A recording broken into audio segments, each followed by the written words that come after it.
Here. Dave Wiltsey is going to be absent. Ray Larson, Here. Brent Mueller, Here. Tom Wahlberg, Here. Alyssa Patterson, Here. Dana Logston, Here. Sherry Branson, Here. Carl Johnson, Here. Marion Thornberry. Here. I can see you sneak in. Don't have any approval of any minutes on the board docs tonight, so I'm going to go to approval of the agenda. But before we take a motion to approve the agenda, I want to move items 11.2 chair appointments and item 11.3 ZBA appointment right behind or right underneath the public comment. So with those changes, I'd like to make a motion to approve the agenda. I would make a motion to approve. Motion to approve by Brett Mueller, second. Second. Second by Mr. Snyder. Any discussion? All those in favor, aye. Aye. Any opposed, same sign? All right, motion carries. Going to move on to public comment now. I'm going to take these in no particular order. Mr. Josh Norick, would you like to step up to the podium, please, and give us your, over here by the microphone, give us your name and your address for the record, please, and I need you to keep your comments to 3 minutes if you wouldn't mind, sir. Well, you must have heard me talk last time. My name is Joshua Norick, 10709 Grange Hall Road, right at the corner of Woodstock and Grange Hall. One of the things on the agenda tonight is I know there's talk we need to replace the bridge at Woodstock Road. I was out here a few months ago talking about the different options and different paths and things like that. After talking to Justin about kind of some of the proposed routes that he's going to be discussing with you guys tonight, well, I think all three of them actually are decent options. One is a little bit of a concern for me still. I do appreciate now that it doesn't encircle my home. However, there's a route that I believe is number 3 on the proposal that shows the road veering down and going just south of my property. My only concern with that is where our driveway sits in comparison to where this road will go now. We are creating a 1/4-mile drag strip. I'm sure you guys have heard me calling enough times of saying about how people out there in the county like to go very fast down the road and use it as a NASCAR little round curve over there off of Grange Hall going on to Woodstock. With that in mind, I do like to say that I endorse more of the option 1 or 2 that would take it north to us, going towards connecting the 2 Woodstock roads and making a smoother transition versus doing a T where they'll be using that as a drag strip right past my house. So that would be kind of my concern with that proposed option. I do know that a lot of other factors play into this and a lot of other properties are affected and whatnot, but as the homeowner who lives directly at that intersection, that's still a very high concern for me because I have a 1-year-old friend who loves being outside, and the last thing I want is any incidents like that. So that's kind of really all I have to say. If you have any questions for me, I'd be happy to chat with it. Like I said, I am happy to see the 3 proposals being decent proposals for sure, but I definitely recommend the road the same way it is, then moving towards doing the option 1 or 2 with the road going more north. So I think I kept it under 3 minutes. I'm pretty proud of myself. Sure you did. So excellent, yes. Absolutely fantastic. Thank you, Josh. All right, next on public comment, I have Treasurer, Mr. Kurt Newport. Kurt?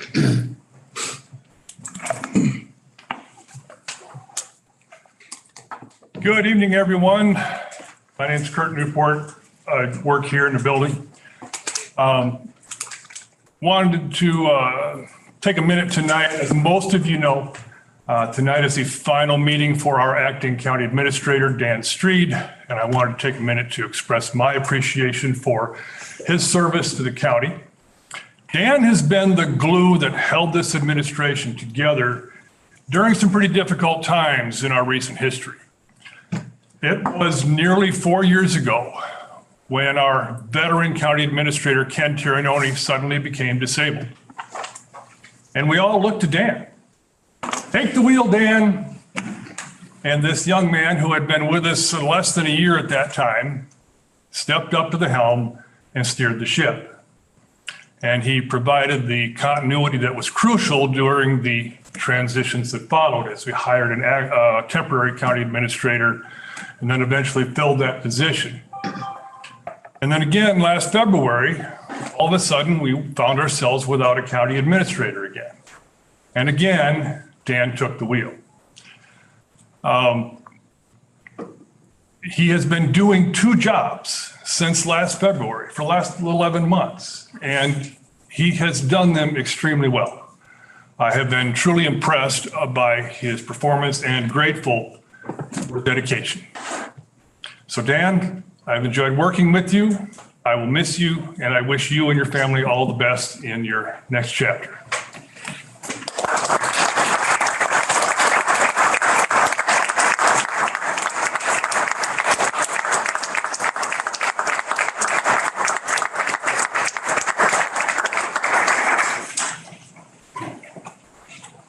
I've heard you didn't go over 3 minutes either. Normally, it's customary that we don't comment on public comment, but I think, speaking on behalf of the board members here, we all feel exactly the same way. We wish you best of luck. I was going to save this to the end of the meeting, but we're here, might as well do it now. So I appreciate all of your help that you've been to me since I've been on the board the last couple of years, and the last month as new chairman.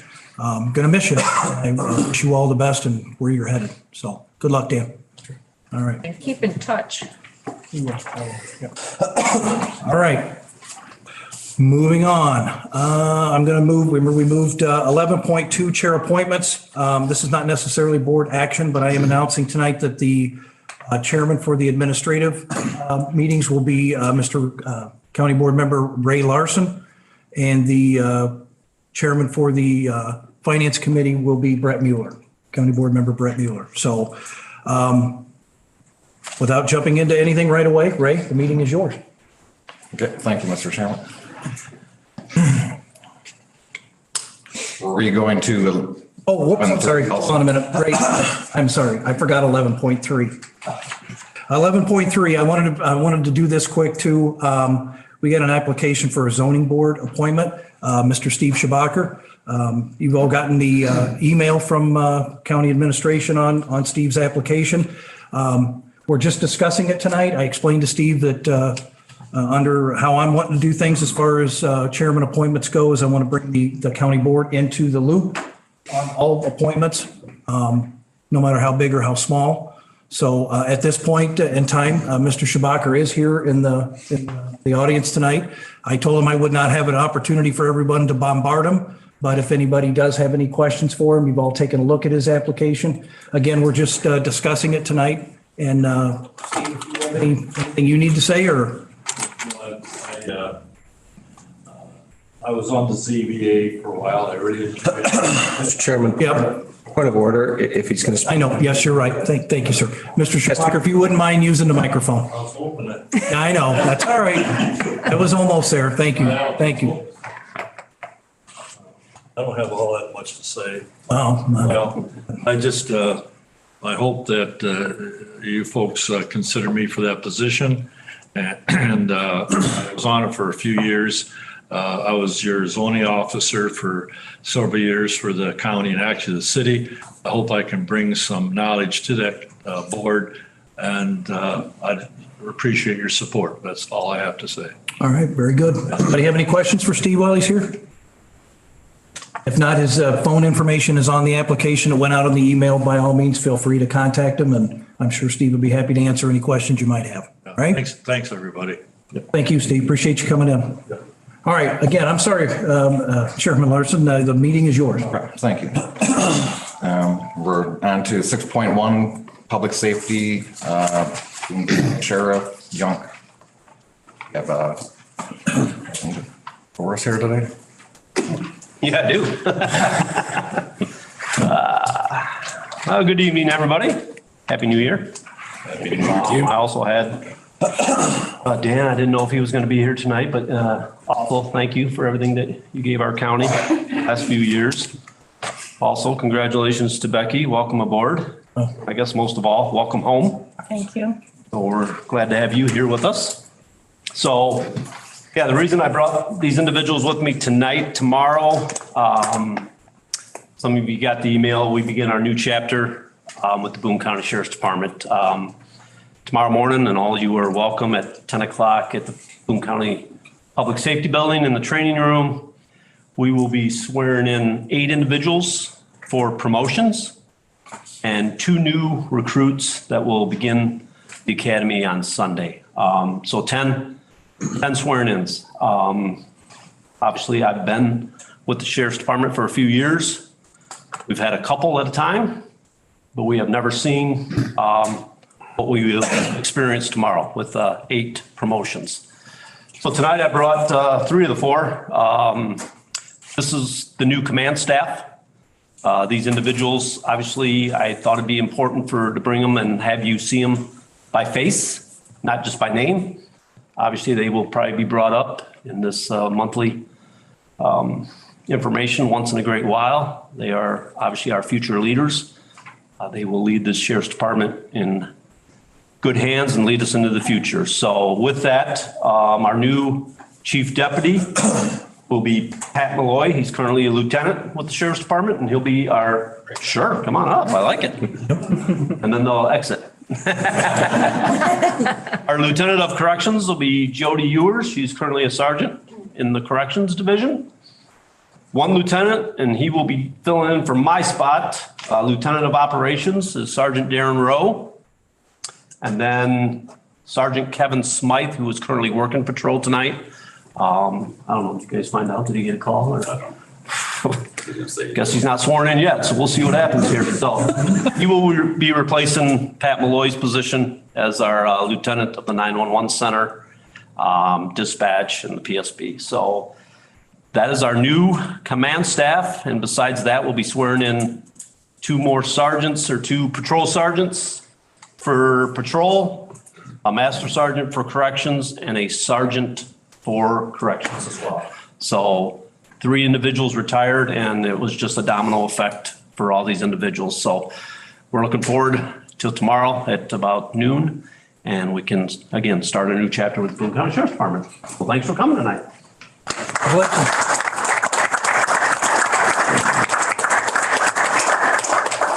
Okay, now I'll get on.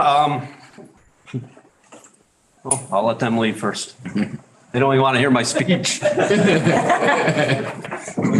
This is not that important to them. So for to begin with, our calls for service for the month of December, we had 1,929 this past December. It was almost identical to what we had a year ago, which was 1,952. A couple of the main, we had, which Justin will probably talk about, we had a couple bad accidents. They were not fatalities. I got a report today that both parties are, I guess it's hard for me to say doing well, but they are doing better. So we had a horrible accident at the intersection of Woodstock Road and County Line. And then we had another bad accident again at Popper Grove and Marengo. So yeah, both parties are doing better. I'm sure some of you probably saw some photos on social media. To think that someone survived the accident at County Line and Woodstock is just amazing. So investigations, we had a few call outs. We had a couple residential burglaries and a couple burglaries on Woodstock Road. And then we also had a burglary at a business out in one of our industrial parks. So for our investigations, that was the call outs for the month of December. Staffing numbers, we're getting better. In dispatch, we're still down 2 with 2 currently in the FTO program. Our corrections, we're currently down 6. We have 0 in the field training program. And our numbers currently at the jail as of this morning, we have 37 males, 6 females. We currently have 43 in corrections. In patrol, which we had a busy month, we had 2 that graduated from PTI in Champaign on December 15th. They're currently beginning their FTO program.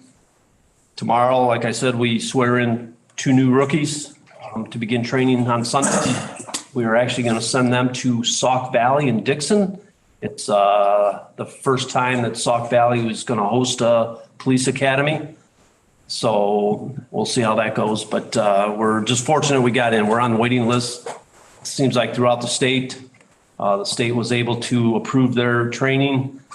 We had heard that for a while, so we got on their list and were able to get 2 in for the academy there. So looking forward to that, and I'm sure they are. Obviously, the 2 individuals are still, or the 2 rookies that graduated in December are in FTO. We still have 2 on medical. One had knee surgery in middle of December. He's doing well.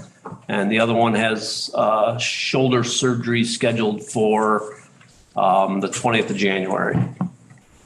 So all in all, in patrol, that's where we're at. We're still, I think we're still 2 down. Actually 1, I just saw him in the hallway before I came up here. It's his first night of solo patrol. So he's pretty excited. So he's off on his own. So EMA information, we're taking applications obviously for the EMA assistant that we do not have. So we hope to fill that within the next 30 days, possibly, maybe 60 days, that we'll get the EMA assistant position filled. Their air wagon or air truck has been out quite a few fires that we've had the month of December. And they also went down to Mendota, probably about a week ago, I think, about a week ago, they had to go down to Mendota to assist with them. So appreciate all that those volunteers have done for us. So as far as the courthouse, on December 12th, we had a male subject that slipped and fell on the stairs in the courtroom. He refused medical. All that information was sent to Dan and Rod, so they should have that information. The overtime report for the month of December, patrol was approximately $20,000. Corrections was approximately $33,000. And the PSB was approximately, which is dispatch, approximately $20,000 as well. So when you look at corrections, that number it's very high. When I know I talked to most of you, got you my card last month. Hopefully you do reach out to me and we can have our one-on-ones, but we are going to start making some adjustments in corrections with the numbers that we have and with staffing to try to help that overtime issue. The walls of courtroom 1, Judge Tobin's, were finally painted, so that has been finished. And my last thing, I believe, which I want to do a shout out to our bailiffs and Pam's staff. It's glad to see Pam here tonight. So back in early December, the Winnebago courthouse had a fire, and we had to host some trials, some jury trials, some trials. Between her staff and our bailiff staff, we had a few on vacation that week or those 2 weeks. They're amazing. Obviously, when you take on a position like this, there's those little things that you're not aware of. I've been a police officer my whole life. I haven't been in charge of courthouses and bailiffs, but those individuals were very, very blessed with the bailiffs that we have, and they just did it out. They manage it themselves, keep me, abreast of what's going on, and they did an outstanding job as well as what Pam's crew did. So I just wanted to give a shout out to them. So with that, hopefully I keep it shorter than the past sheriff. No? Next month I'll do better. Is there any questions or comments for the sheriff here? For Logsdon? Yes, were you going to address the elephant in the room, which is the unconstitutionality of the Safety Act? The part I put that off on Tricia last time, but yeah, it's simple now. I was going to just talk about it in the new information later. Well, thank in the meeting. Happy New Year. Any other questions or comments for the sheriff? Okay, seeing none. Thank you. Thank you. Now we'll go on to 6.2, Highway, Boone County Highway Engineer, Mr. Crone, please. Well, I've got a lot of information tonight. I'll try to go through it pretty quickly and won't go everything. I won't go through everything in detail. First of all, to start with, I would like to say and echo everything everybody said about Dan Street, the positive. Never anything negative about him, but one thing I would like to add to that would be even keelness. We went through some pretty rough waters, and he was very professional, even keeled, and I think that asset he brought to the county was tremendous during those times. And he's always kept the taxpayers and the residents in mind through all the decisions and all the support he's given everybody throughout the county and the county department heads as well. So we appreciate it. It's definitely been a very big asset, and I'd like to thank him for that. So I guess to start with, I try to keep it fairly small as far as number of items to talk about. Like the sheriff mentioned, we have seen some accidents at Poplar Grove and Marengo Road. We did notice an uptick a while back, and so we have ordered, or we previously ordered flashing beacons to go above those stop signs. Tends to draw more attention to that, to intersections. Doesn't necessarily prevent anything, but so those were installed actually days after the most recent accident. And so we hope to see some positive results there. Talk to the sheriff, talk to IDOT, many folks about that intersection. Eventually IDOT in the next 5 years is going to extend the 4-lane around the E-by all the way through. It was my understanding that the bridge was going to get reconstructed there, and I talked to IDOT about potentially changing some geometry there to try to help that intersection. And I guess they are no longer going to reconstruct that bridge, so they're able to get the 4-lane under the bridge without doing any reconstruction. So, but they still are going to review that intersection for us and provide any recommendations. First item I'd like to mention here, in addition to the ones I've already mentioned, is overtime. So we are going into our heavier overtime season. We're trending above where we are typically, probably 20-30%, but we're still well under budget. So we're at about 13,000 year to date for overtime. Usually once we get past the Christmas, New Year period, you know, it's pretty manageable and there should be no issues. Overtime is usually probably 80% tree or 80% snow removal, and then the remaining 20% tree removal during storms, brush, and signs that are down, whether it's accidents or vandalism. Next item, motor fuel tax. I tried to go through and educate and highlight some of the details on various items that we deal with. Last month, I kind of gave an overview on our expenditures and our revenues. One of our biggest revenues is MFT, motor fuel tax, and that's a consumption tax. I've got an attached sheet that is real detailed on how Illinois brings in about $2.5 billion through the motor fuel tax. It's currently 43 cents a gallon, and that's a consumption tax, so it's always 43 cents. It's always the same amount, whether it is $1 a gallon or $10 a gallon.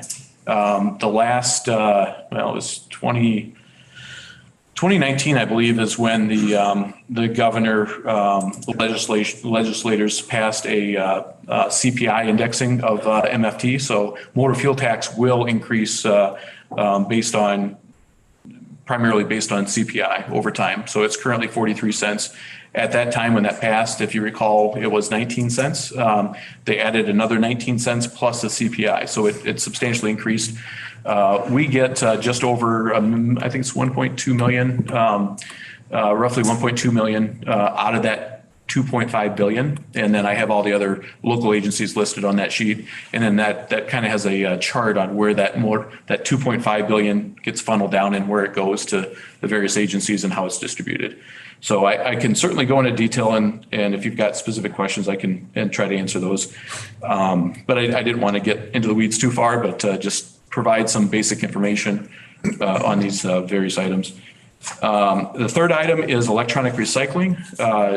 This is probably a good time to talk about this program. This is something that we offer to all Boone County residents. There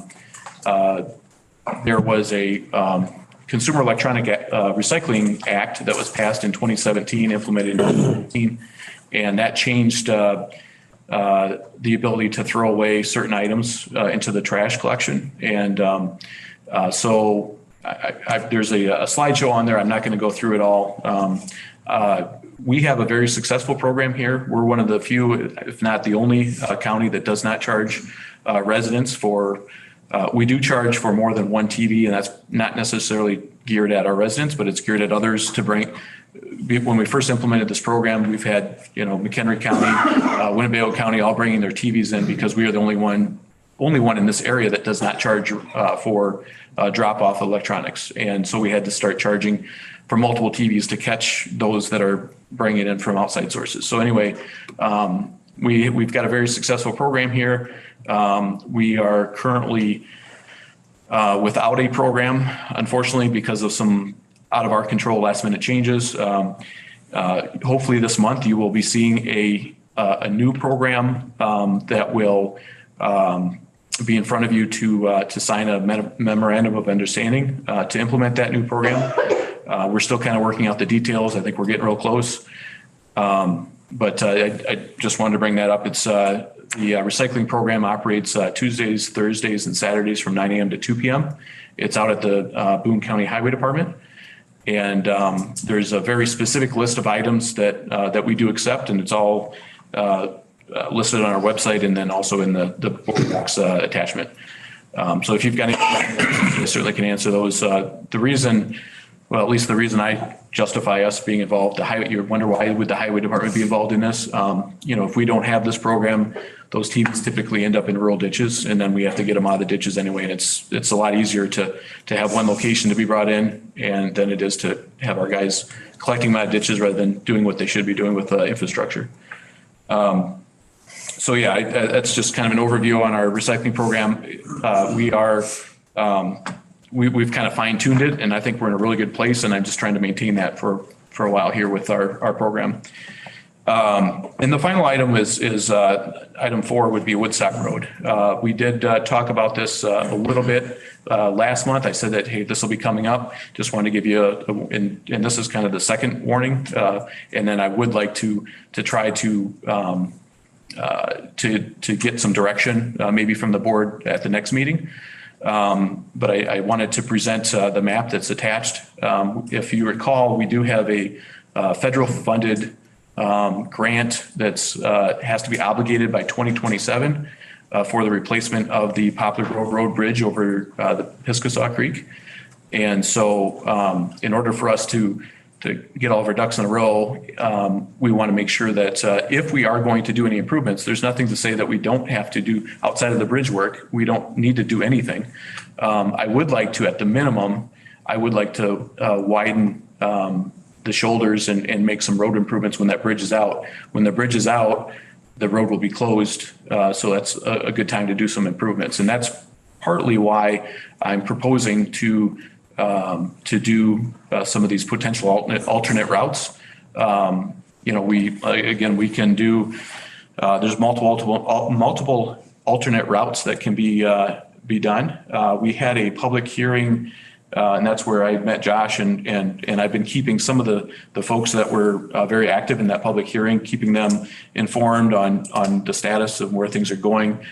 And they've been giving me feedback as well. And it was a very successful, 2 public hearings a few months ago, very successful. I think we had a total of roughly 20 people at each meeting, and got some really good feedback on that. And so the result of that those public meetings is what I'm presenting tonight, or part of the result. And so you can see on there, we've got dotted lines 1, 2, and 3 labeled. Those are based on all the information that we gathered. Those are the preferred potential alternate routes. And again, we can still do widened shoulders and other pavement improvements, no matter what route, whether it's the existing route or potential future new route. We'll still plan on incorporating some of those other features. I will mention that I've got the landowners kind of split across this region, identified in letters as A, B, C, and D. A and B are Boone County Conservation, and I separated those because A, from my understanding, A has a different type of holding of that land than B does. as far as conservation easements go. So, you know, there's some restrictions and some difficulty in getting right of way in that. There's still, you know, Dan Kane is provided some documentation on that. So, and then landowner C is a farm trust that is at this point not willing to provide right of way. For these routes. So that, you know, puts a damper on routes 1 and 2. Route 3 is I have spoken through their attorney and then ultimately the primary shareholder of the organization or the entity that owns that land. And they are willing to sell right away. And I've actually dealt with them before down in Florida Township when we did a culvert extension, and they're very cooperative and willing to sell right away at a fair market price that you know, that we go through with any assessment type of evaluation. So, you know, alternate 3 was the one that Josh spoke of that he had concerns with the speedway basically going north-south there. And we see that, you know, honestly, we see that. Is Sheriff still here? Oh, geez, I better not talk about speeding then. That's so we do see that out on Woodstock Road as it is right now. You know, that is, you know, a problem on most rural routes throughout the United States. So, but we're trying to, our goal is to try to get traffic. Woodstock is our primary east-west route, you know, for the county system south of 173. So we're trying to make it more efficient while we have the open land and while we're doing this bridge. This bridge is probably going to be a 75, maybe 100-year infrastructure project. So, you know, once we put a bridge at that spot, we're, you know, $3 million bridge is not going to be something we want to move at all anytime in the future. So, so those are the reasons why we're looking at this. And again, we can do, it's kind of a, more or less, we should be looking at it from a blank slate point of view and seeing what we can do for improvements. So with all of that said, there's no action I'm asking for tonight. I just want you to be aware of this, take it back, look at it. Maybe if you talk to any of your constituents or if you know any neighbors in the area to see what their feelings are. And I would like to discuss this. I'm certainly open to questions tonight as well. Discuss this a little bit more detail next month. You know, one of the questions might be what would be my preferred route based on the availability of right of way and, you know, a lot of factors. My opinion is 3 is kind of, we've actually had more than these 3 routes. We've had other routes and we've kind of narrowed it down to these last 3. So that's pretty much everything I have tonight. I try to keep it real quick, but if you have any questions, I'm available. Ms. Branson was first there. I'm just wondering, do you have any suggestions or recommendations as to how we can use option 3 and still prevent the concerns of Josh? How can we address those so that we can work together harmoniously? So yeah, if I understand his concern is that, you know, the north-south traffic is going to accelerate quickly and decelerate quickly. You know, there's really not outside of, you know, potentially maybe a speed limit within that corridor, potentially.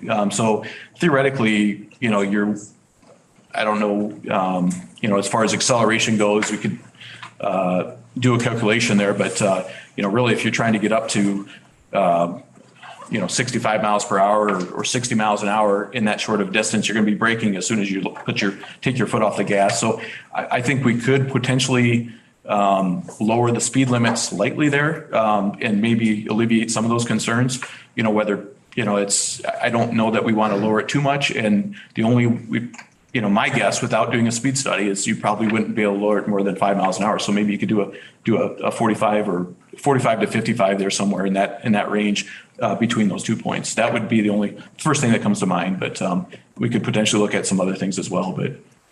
Yeah, see if we can come up with something. Yeah. Mr. Curry? Yeah, Justin, I know obviously the concerns have been lately putting up 4-way stops and blinking lights for some of these accidents on the rural streets. What are the cost of rumble strips put in? I know they're pretty effective and not as costly and kind of wake somebody up to a stop sign, approaching, obviously. Yeah, so we did rumble strips on the west leg of Squaw Prairie and Poplar Grove, and those were done for less than $5,000. And the only reason was mobilization on something like that is the key. So I was aware of a subcontractor in the area that was, going to be in the area. So I said, hey, can you come up and do the mobile strips in that area? And he was able to do that. If we had to mobilize somebody out there, it would probably be 3 times that cost, probably $15,000 just to mobilize. That's the cost of getting the heavy equipment out there, the milling out there. But yeah, I would say that it'd be a little bit less than $5,000, if I recall right, for putting those in there, which is not real. If you do it at the time of a resurfacing, you're probably going to be probably, I would guess, $1,000. So if you put that in your bid package of a resurfacing, which can easily be done if we know advance. So with rumble strips, I'm not opposed to rumble strips. You just have to be careful when you put them in residential areas. Sometimes you'll get negative feedback because of the noise, which is why they're effective. But so that's, one potential concern. So if you have them in a denser residential area, and the other thing is it does degrade the asphalt surface a little bit quicker with plows and opening the pore spaces up to the pavement. But the expense is really not, it's not prohibitive. So.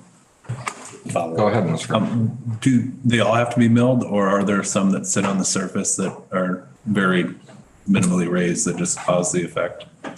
So the permanent ones are milled. They do have temporary ones that are raised. The reason those are temporary because snowplows take them out, if they were left in over the wintertime. They do have mumble strips now. They're called mumble strips. They're I don't know that they're NIDOT standard yet, but they are standards in other states, and they're just milled a little bit differently, so they're not quite as loud, and they're basically between nothing and a rumble strip. They're kind of an in-between area where they're not supposed to be as impactful to residents. So that's another potential option. I think Ogle County, I believe, is looking at potentially trying those out. So thank you, Mr. Mueller. Justin, on the options 2 and 3, would you still be using the same bridge site, or would 2 be a completely different bridge? Yeah, that's a good question. So I don't really prefer 2 because of the bridge would be on a horizontal curve, and that's not desirable. It's potential that we could flatten it out a little bit, but I guess to answer your question, 3 would be roughly the same location.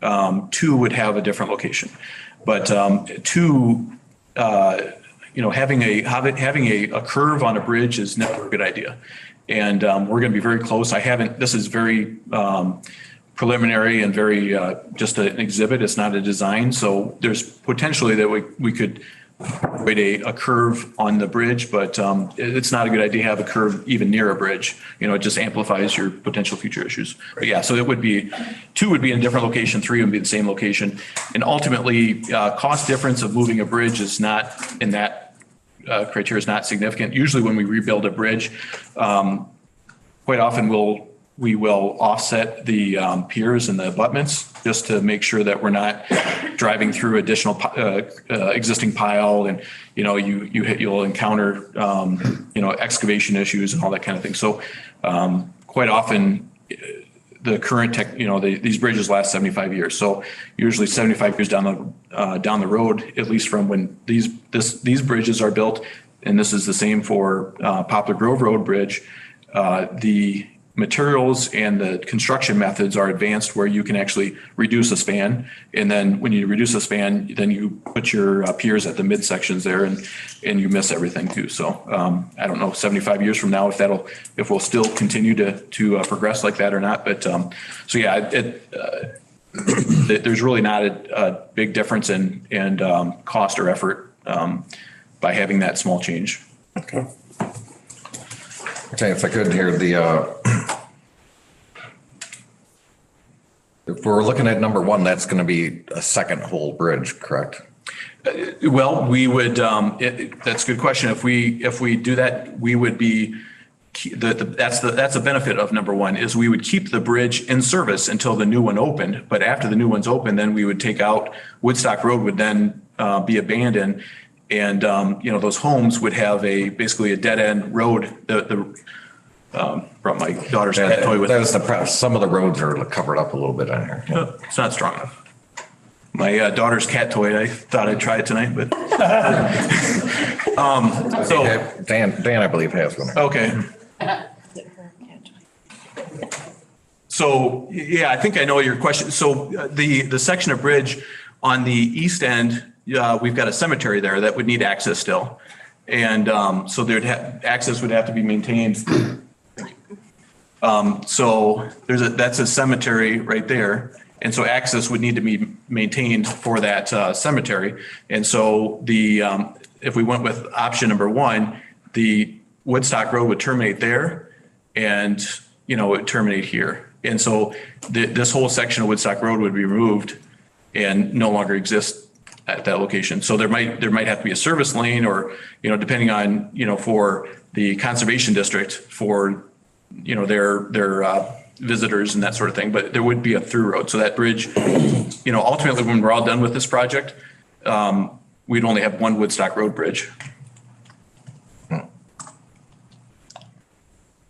I do, based on everything I know, I do believe that it's going to be really tough. It's going to take a lot of work to cross this piece of land here. A is tied up in a conservation, and this is from my understanding, it's going to take a lot of work and effort and may or may not be even able to be done. So, and that's something that, the conservation district did come to my open public meeting, and they provided documentation showing that you can't even eminent domain the land. It's locked in with a conservation easement. So, so I think that A, B, and C, those areas are going to be very tough and expensive to go through for that reason.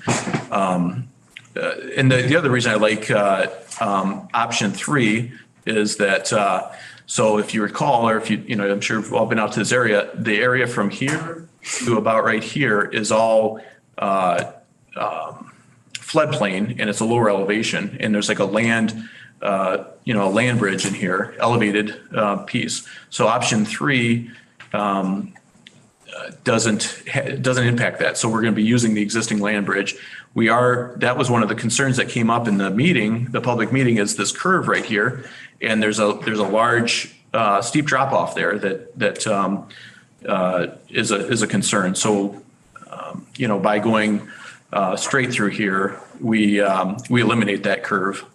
So that's one of the benefits as well. Okay. Any other questions or? So when do you need so you have to make a decision kind of on this at some time in the future, you say, right? Yeah. Yep. So my goal is to present this to you tonight, give you some time to think about it, talk to any constituents, and then next meeting, I would like to bring this up as an item and kind of go in more depth and hopefully make a decision probably by no later than March. I would like to get going. So, because for me to start this project, design work, I've got to get out and do some surveying work, usually springtime after all the thaws are done, then we can go out and get the surveying done and get the design rolling. Okay. Did you have anything else to share with us here? Nope. Okay. Thank you, Mr. Cron. Thank you. Okay, on to 7.1. Administration.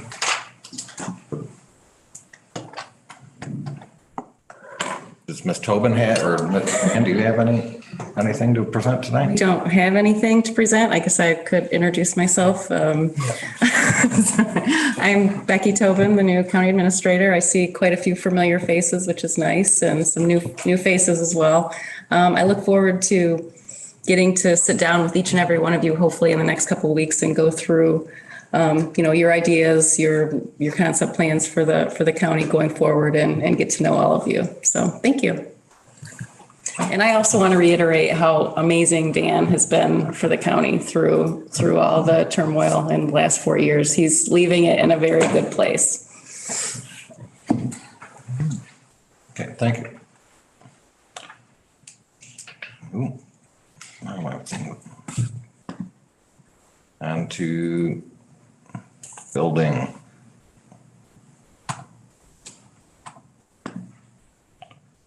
Is there anyone here for the person talk about anything about it? On the surplus or this week. online? No? Wasn't there some information there? Take a look at the quarterly report here quick. It's got the number of permits from October through December and the amount of fees on there. I don't know if everybody's had a chance to look at this here, but anybody have any questions about the information supplied from the building department? If not, then we'll go on to GIS.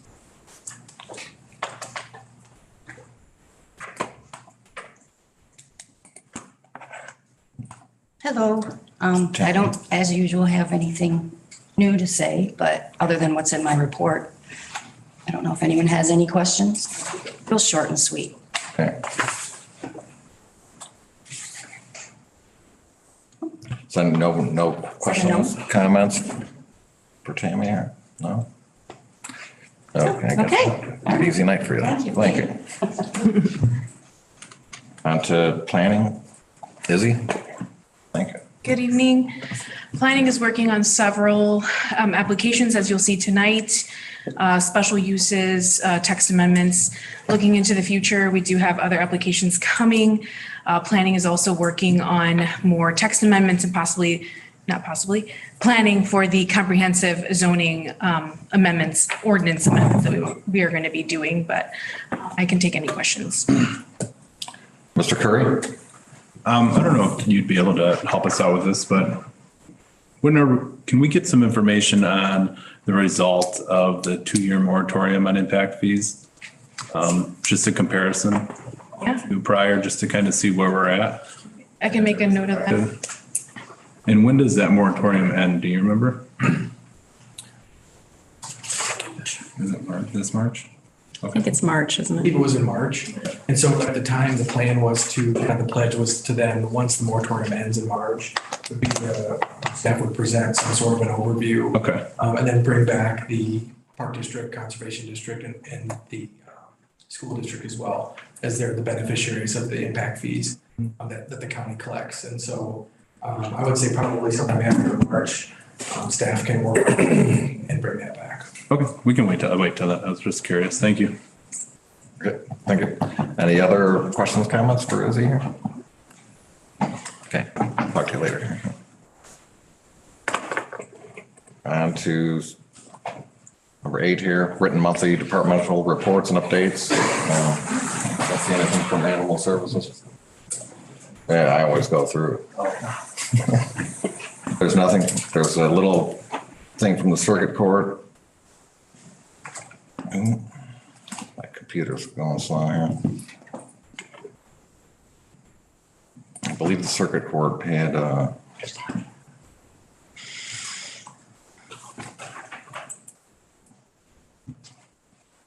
little bit of information. Hold on a second. Yeah, Ms. Caduto is not available. She's actually here. Oh, she. What's that again? She's online.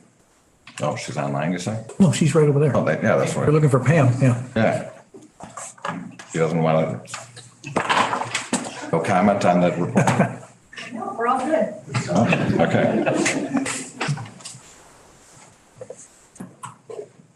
But this meant, she mentions that how the Safety Act, part of it's been found unconstitutional, and they'll be continuing cash bail for now. We'll go on to the coroner's report, and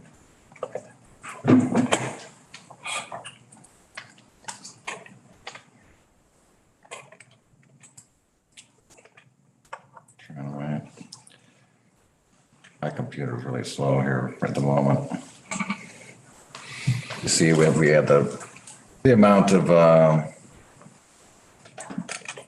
autopsies there, and the totals were, I believe, was 750 or something here. But not working.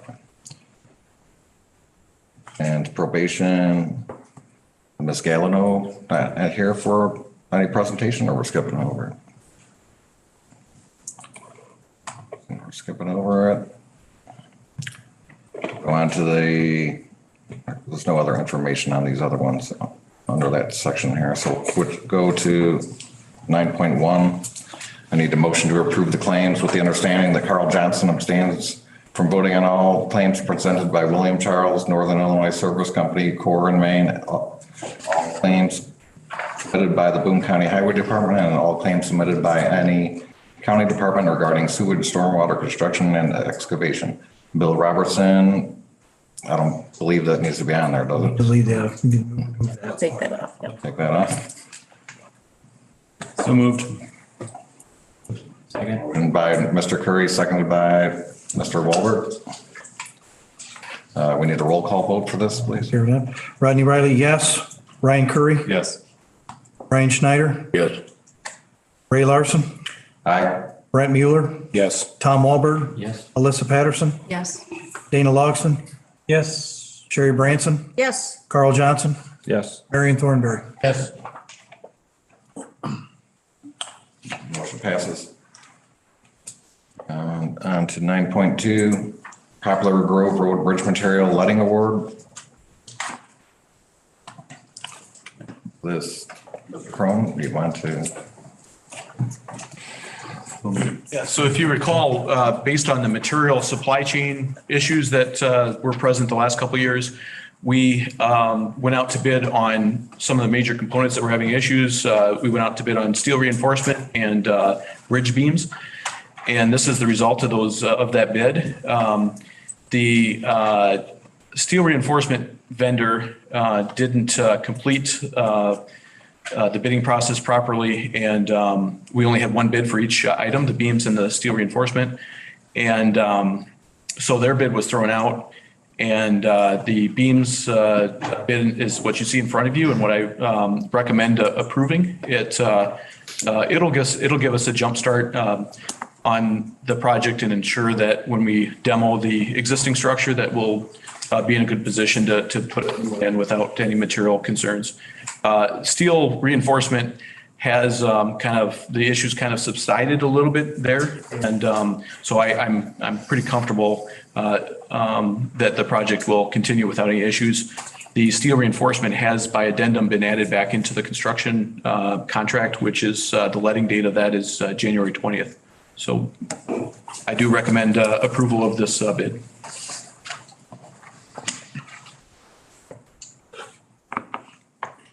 Okay, I'm not seeing which one is there an actual bid we have to?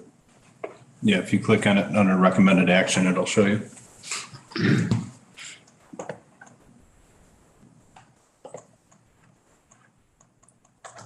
Mine doesn't say recommended action here. Bid tab, is that the one we're looking at?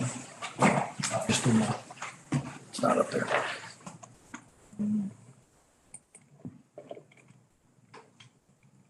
So I'll say that you'll just read that. Oh, all right. Okay, so we need a motion to move approval of low bidder for furnishing precast, pre-stressed concrete beams, Illinois 27 into county materials in the amount of $410,410 forward to the county board for approval. So motion by Mr. Mueller. Second. Seconded by Mrs. Branson. We just do Any discussion? we don't need the roll call for this, right? No, we do. Oh, for this one, we do. So, yes. Get a roll call vote here, please. Any discussion before we vote? Or any discussion, yeah, sorry. You don't need a roll call. No? Yeah, I didn't believe. No, okay. We do a voice vote then.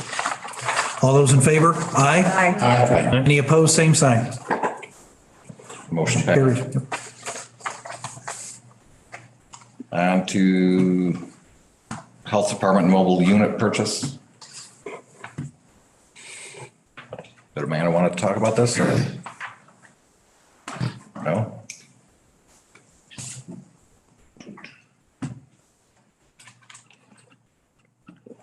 I guess we need a motion to move the health department mobile unit purchase not to exceed $90,000 forward to the county board for approval. So moved. Second. Motion by Mr. Thornberry, seconded by Mr. Curry. Is there any discussion on this? Yeah, I mean, could. Mr. Walbert? Thank you, Mr. Larson. Could we hear something about this unit, maybe? Yeah, Amanda's here. Yeah.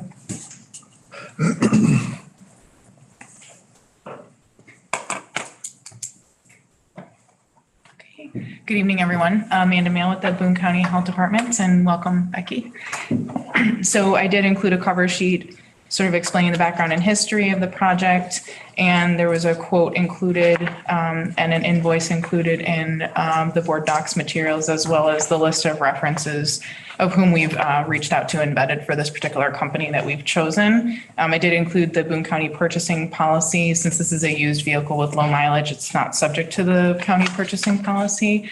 And I also include some information in regards to the contact that we've had with the company. I don't know if there's a specific question about the unit itself. I'd be happy to answer that question. It's within our budget. Actually, they were very flexible and negotiated down to keep it within our budget. Yeah, I noticed that. Looked good. I was just curious about that included everything, the transportation that's being purchased in Ohio. Is that correct? Correct. So it includes all of the modifications that we wanted to make to the unit. So the unit is very gently used. It was actually a mobile VA unit in Ohio. And there are some reconfigurations that we need to do to allow for additional exam rooms with curtains to be pulled, et cetera. They're making all of those modifications and they're going to wrap it with our logo, and that's all included in the price. Nice. Perfect. Thank you. Okay. Any other questions? Seeing none. Oh, I'm sorry, Mr. Johnson. Just curious, Amanda, did you have any other units you looked at from other companies and what was the pricing on those? So we have spent the last 15 months trying to even find units that are on lots. So it was a struggle. Most of the units that are available now are way above the price point and they're brand new vehicles. So this is currently the vehicle with the dimensions that we need within the price point that we need. And there isn't much else out there, which is why you haven't heard from me for the last 15 months on this particular project, because we've been desperately trying to find something that meets our needs. Thank you. Chairman. That's all right. Amanda, what would a brand new unit cost us? Like, I mean, I'm not trying to. Yeah, no, that's fine. A brand new unit, I mean, something that's half the size of this, it starts without the configuration in it at about 150. Okay, and goes up to $500,000 easily. Yeah, I believe it was included in the documentation, but we reached out to companies in Georgia, California, Ohio, Indiana. So we did a pretty wide search and had a regular routine where every month we would check in with them. Like, what do you have on the lot? Have any new vehicles been manufactured? Do you have any gently used vehicles? And it's been very difficult to find anything. Okay.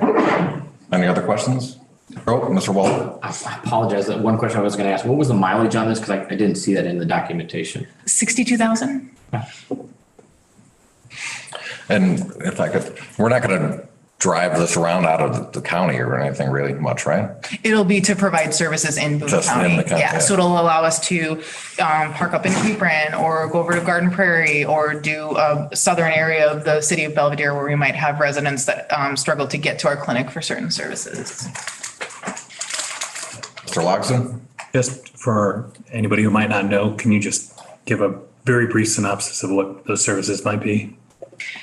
So initially, we will continue to use the vehicle for COVID-19 testing and vaccine operations, which was the purpose for the original proposal. And then we'll expand from there to do seasonal flu, childhood and adult immunizations. And then longer down the road, long-term ambitions are to incorporate some of the behavioral health clinic services that we are currently providing in the jail and with Crusader Clinic, actually out on the road. So So we're talking mental health assessments, we're talking MAT and Vivitrol shots for residents that are struggling with substance use disorder.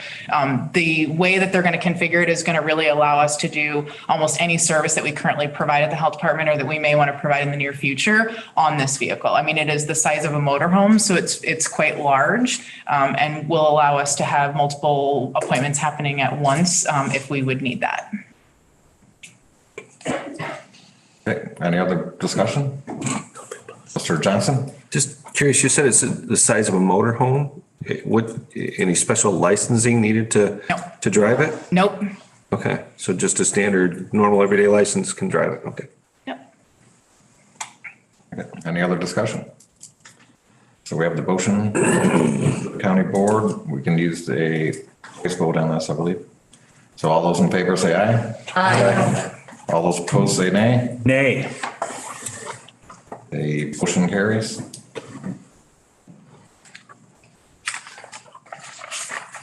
Thank you, Amanda. Thank you. On to 9.4, forefront special use permit extension request. Yep. So I wanted to give a really just kind of brief overview. If Becky, could you pull up my PowerPoint, please? The one on here? No. This one? Yes, that one. Okay. That one just goes in so I can. Get started. So this project that we're talking about is an approved active special use permit to allow a solar energy project of approximately 2 megawatts on approximately 15 acres. So a little bit of the history and background of this. In October of 2018, the special use permit was approved by the Boone County Board. In September of 2020, the county board approved a 1-year extension. In February of 2022, another 1-year extension was approved by the county board. In February 2023, the special use will expire unless an extension is granted. According to zoning ordinance section 2.7.7, upon written application, the county board may authorize that 1-year extension for the special use. So this is the location of the project. It is located north of US Route 20 and west of Garden Prairie Road. Right next to it is site plan. So you can see, again, it's approximately 15 acres. The panels are set back from the right of way on the property. Here's the zoning map. So the site is zoned A1 Agricultural Preservation District, located again in the Garden Prairie area where we do have a little bit of mixed uses adjacent to a light industrial zone district property, as well as you can see some commercial and residential districts in the area. So that's a really quick, brief overview. Jason Grissom is on the line from Forefront Power, and we also have the property as well. If Chairman would like to hear from the. Okay. Does anybody have any questions for Jason or Ms. Branson? Forgive me, I'm new here, but why has this been extended twice already? What is the holdup? So if Mr. Grissom could speak to that, he did include a letter that kind of went through kind of the process that he's gone through. But Mr. Grissom, if you can speak on that. Yeah, hopefully, can you all hear me okay? Yes. Okay, good evening, members of the committee.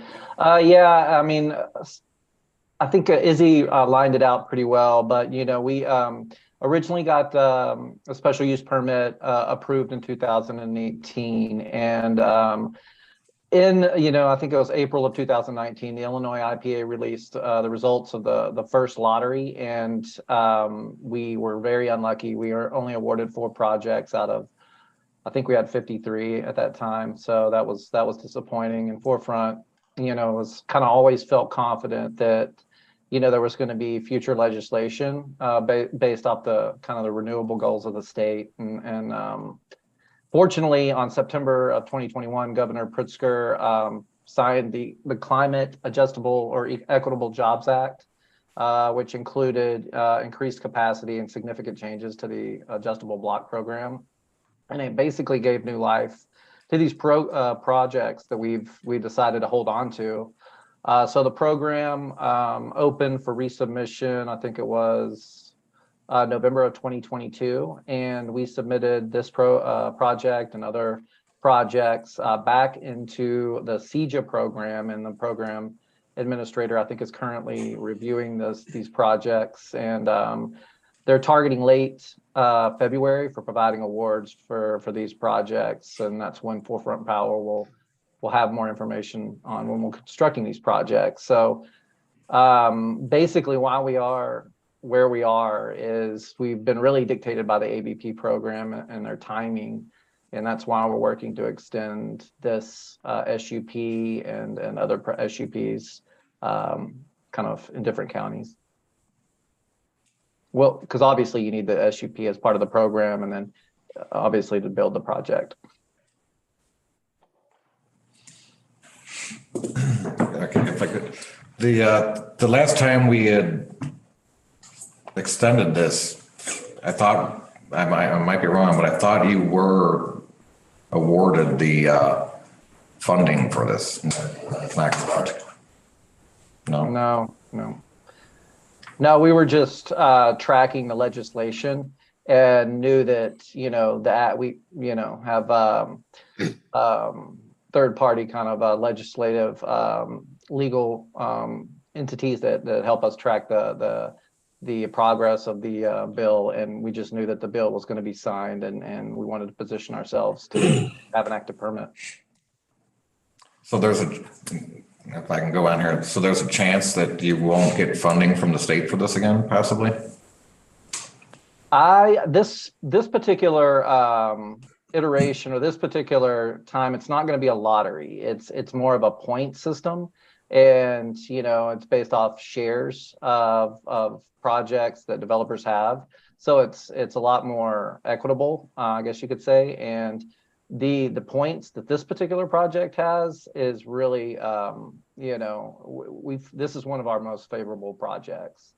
So if it puts us in a good position, and if we're not going to get this project approved, I don't know which, we've got well over 20 projects. I don't know which ones would be approved. This is really ideal.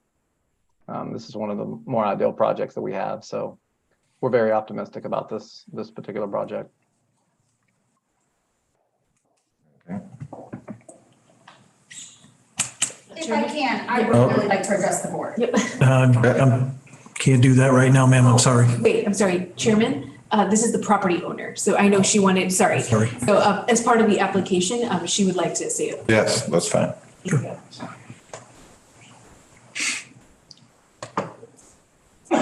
Could you please just address your name and address? My name is Mary Silverhorn. Brubach is my married name, but most of you guys probably know me by my maiden. I live at 7525 Lawrenceville Road, but my family farm is at 10258 US Highway 20, Garden Prairie, also known as Susie's Garden Patch. As Jason was talking about, we do have a very advantageous spot for the solar farm. Some concerns that this county board had in the past was maintaining prime farmland. I have what's known as a Class C soil, which is sandy loam soil, which is not necessarily the best in the county, because Class A and Class B are a lot better. That's part of the reason why you do see us grow some grain crops, but we mostly grow vegetables. With that being said, irrigation and water is a big issue. My dad taught me since the day we bought this farm that being advantageous and worrying about what is coming and protecting farmland is big. And we think in some ways having the solar here is helping us protect it. Jason and us have been working with the Conservation District because the land literally north adjacent to this solar is owned by the Conservation District. And the goal with the solar is to help bring back some natural flora and fauna to help with the Kishwaukee River bottom and bring back some of the I know what I'm speaking. Some of the flora and fauna that haven't been seen here in years. Not only that though, we're all concerned about where we're being able to see solar panels and whatnot. This particular spot is literally set far enough off of US 20 that it is not visible. It is not visible from Garden Prairie Road either. The nearest neighbor, we have a tree line that she has to see through, and this tree line's been there for 30 years. So it's really not visible to the naked eye. which is part of the reason. Also, it's got a higher amount of power coming off of it on a smaller amount of land, which is also very advantageous as we look about what's going to happen in our farmland here in the county. The main reason we're asking is we're waiting on the state. And we all know how the state can move fast on some things and the state can move slow on others. And that's basically where we're at right now, which is why we would really hope and have this granted. So thank you. Any questions or for the landowner representative?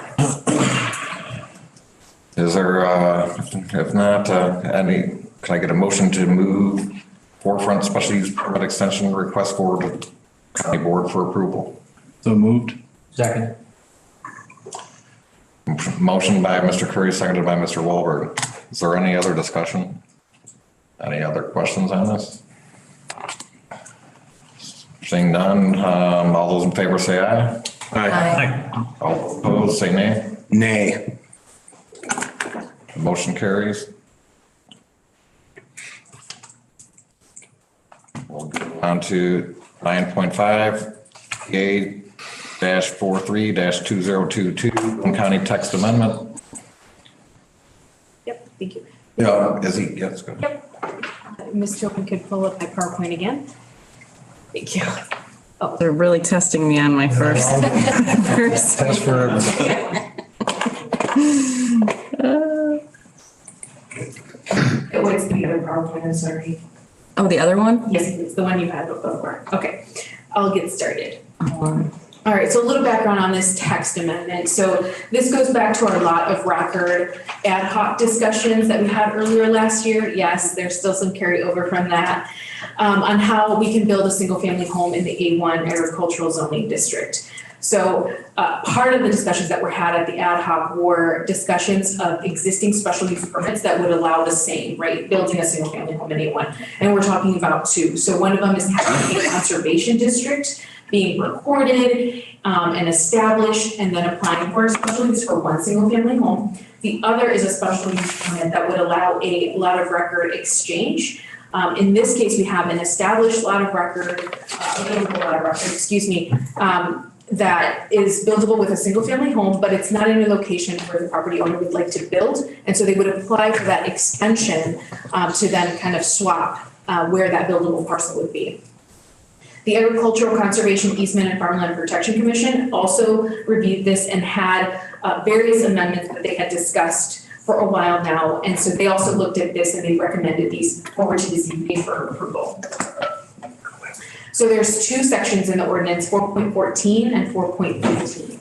4.14 is that dwelling unit linked to the agricultural conservation easement. So if you saw from all the attachments, I provided the existing ordinance as well as the amendments with highlighted on what we're going to be amending or changing, and I'm going to go over those quickly. So the first thing that we're updating and amending is that currently you have to have an established easement and then you can apply for the special use permit. So something that we wanted to have a little bit more freedom to do is to have an ongoing easement application at the same time that the property owner can apply for that special use permit. Any approval of the special use permit would be contingent upon, of course, the easement being recorded and established. The other question that was always coming up was 60 minimum acres for this easement. And then, of course, does that include where the house is going to build, or do we have another set of acres for the home? And so we wanted to clarify that. So it's 60 minimum acres that are going to be put into the easement, and 2 acres have to be set aside for a home. So it has to be 60 in an easement and 2, or 62 for the easement with language that allows for 2 acres to be used for the home. The other question that came up was, are we going to have the home contiguous, so right next to it, or elsewhere? And so we, again, wanted to give the property owners that freedom to either say, I have 60 acres in an easement and 2 right next to it that I want to assign for a home, or I have other property where I will designate 2 acres for a home. So we wanted to give that's an update. We wanted to make sure that the lot development standards for building a single family home aligned with our current standards for A1. So that's 2 minimum acres for a single family home. And then there was also something in the current ordinance that says that we keep a list of these acceptable easement organizations, and we do not, so we wanted to update that. The second section that we're talking about is 4.15, which is that second dwelling unit for lot of record exchange. So again, this is the special use permit that allows for an established buildable lot of record to be swapped with another parcel that isn't buildable. And so in this case, again, we wanted to give the applicant or the property owner freedom to say, I have a parcel that I want to build on, either contiguous or elsewhere in the county. They have to be in common ownership, but again, there's that freedom, so we updated that. And again, we wanted to continue to align the lot development standards for building a single-family home in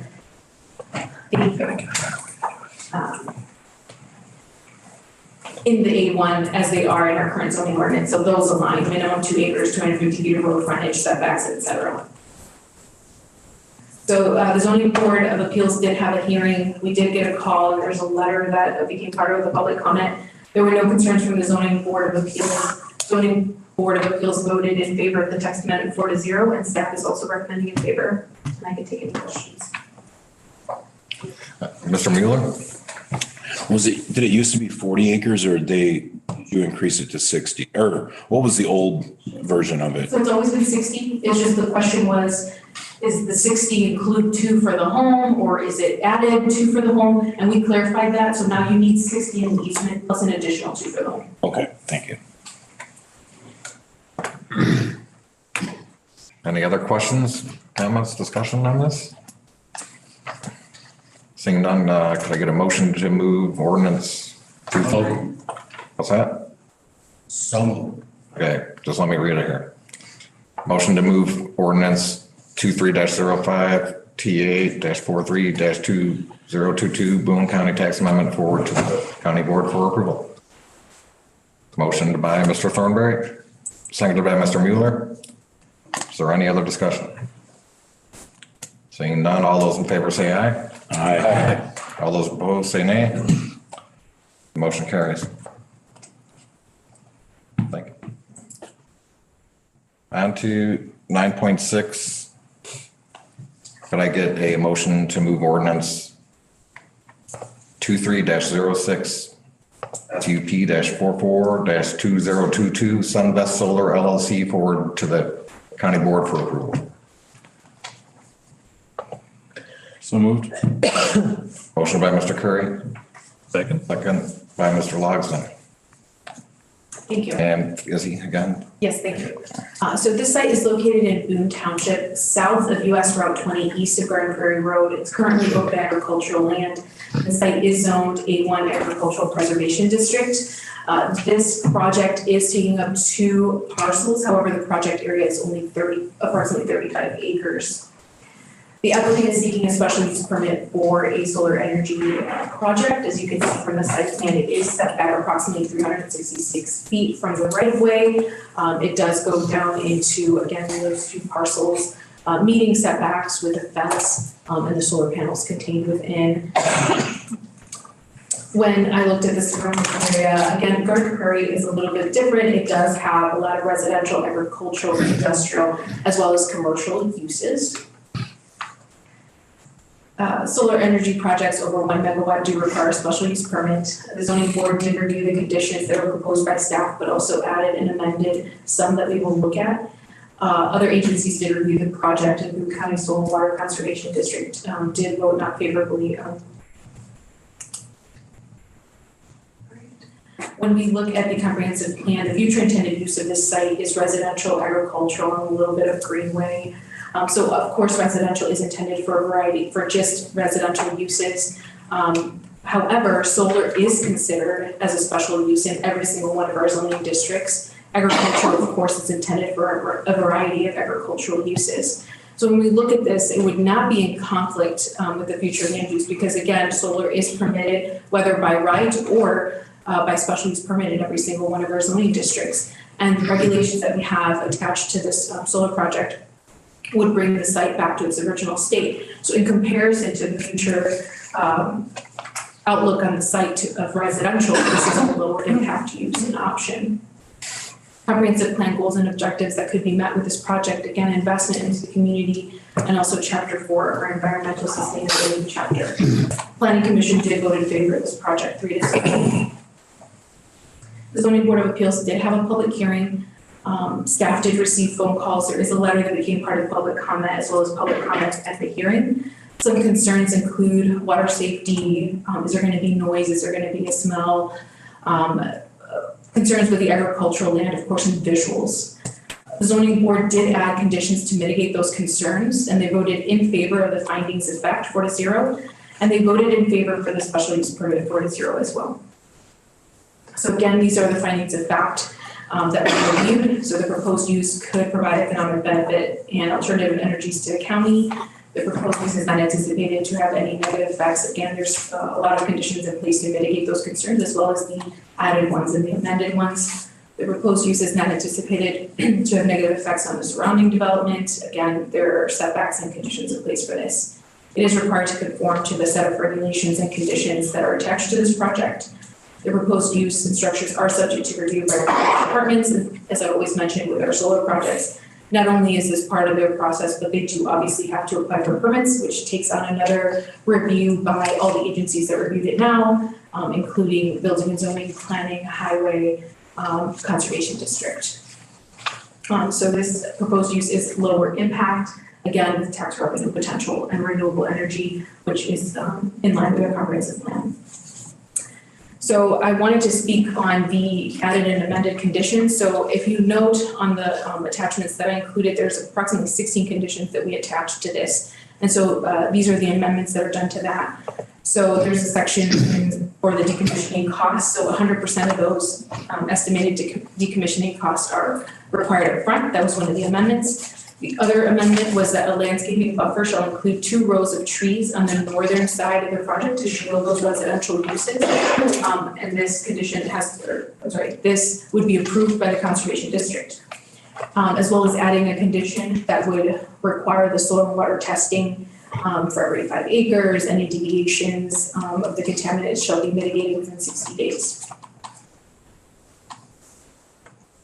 So staff is recommending in favor of this project as well. However, we would like to amend that soil testing condition to the one that I previously brought to the board that is more specific on what we are testing for. It does have a timeline of when it should be tested, as well as those test results that are then provided to.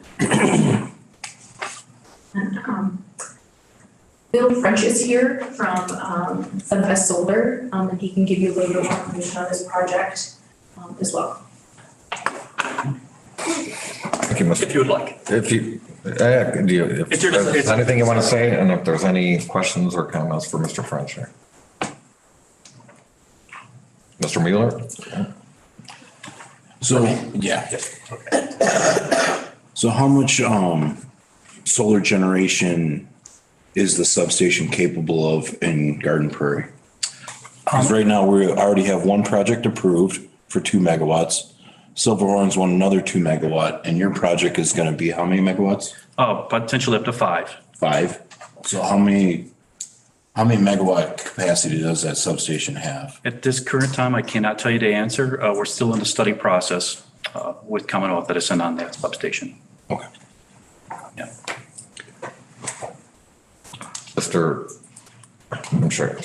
Chairman Riley. Is this all, right now, it's all farm ground? It's being tilled, soybeans, corn? Yes, sir, it is. Is that correct? Yep. Yes.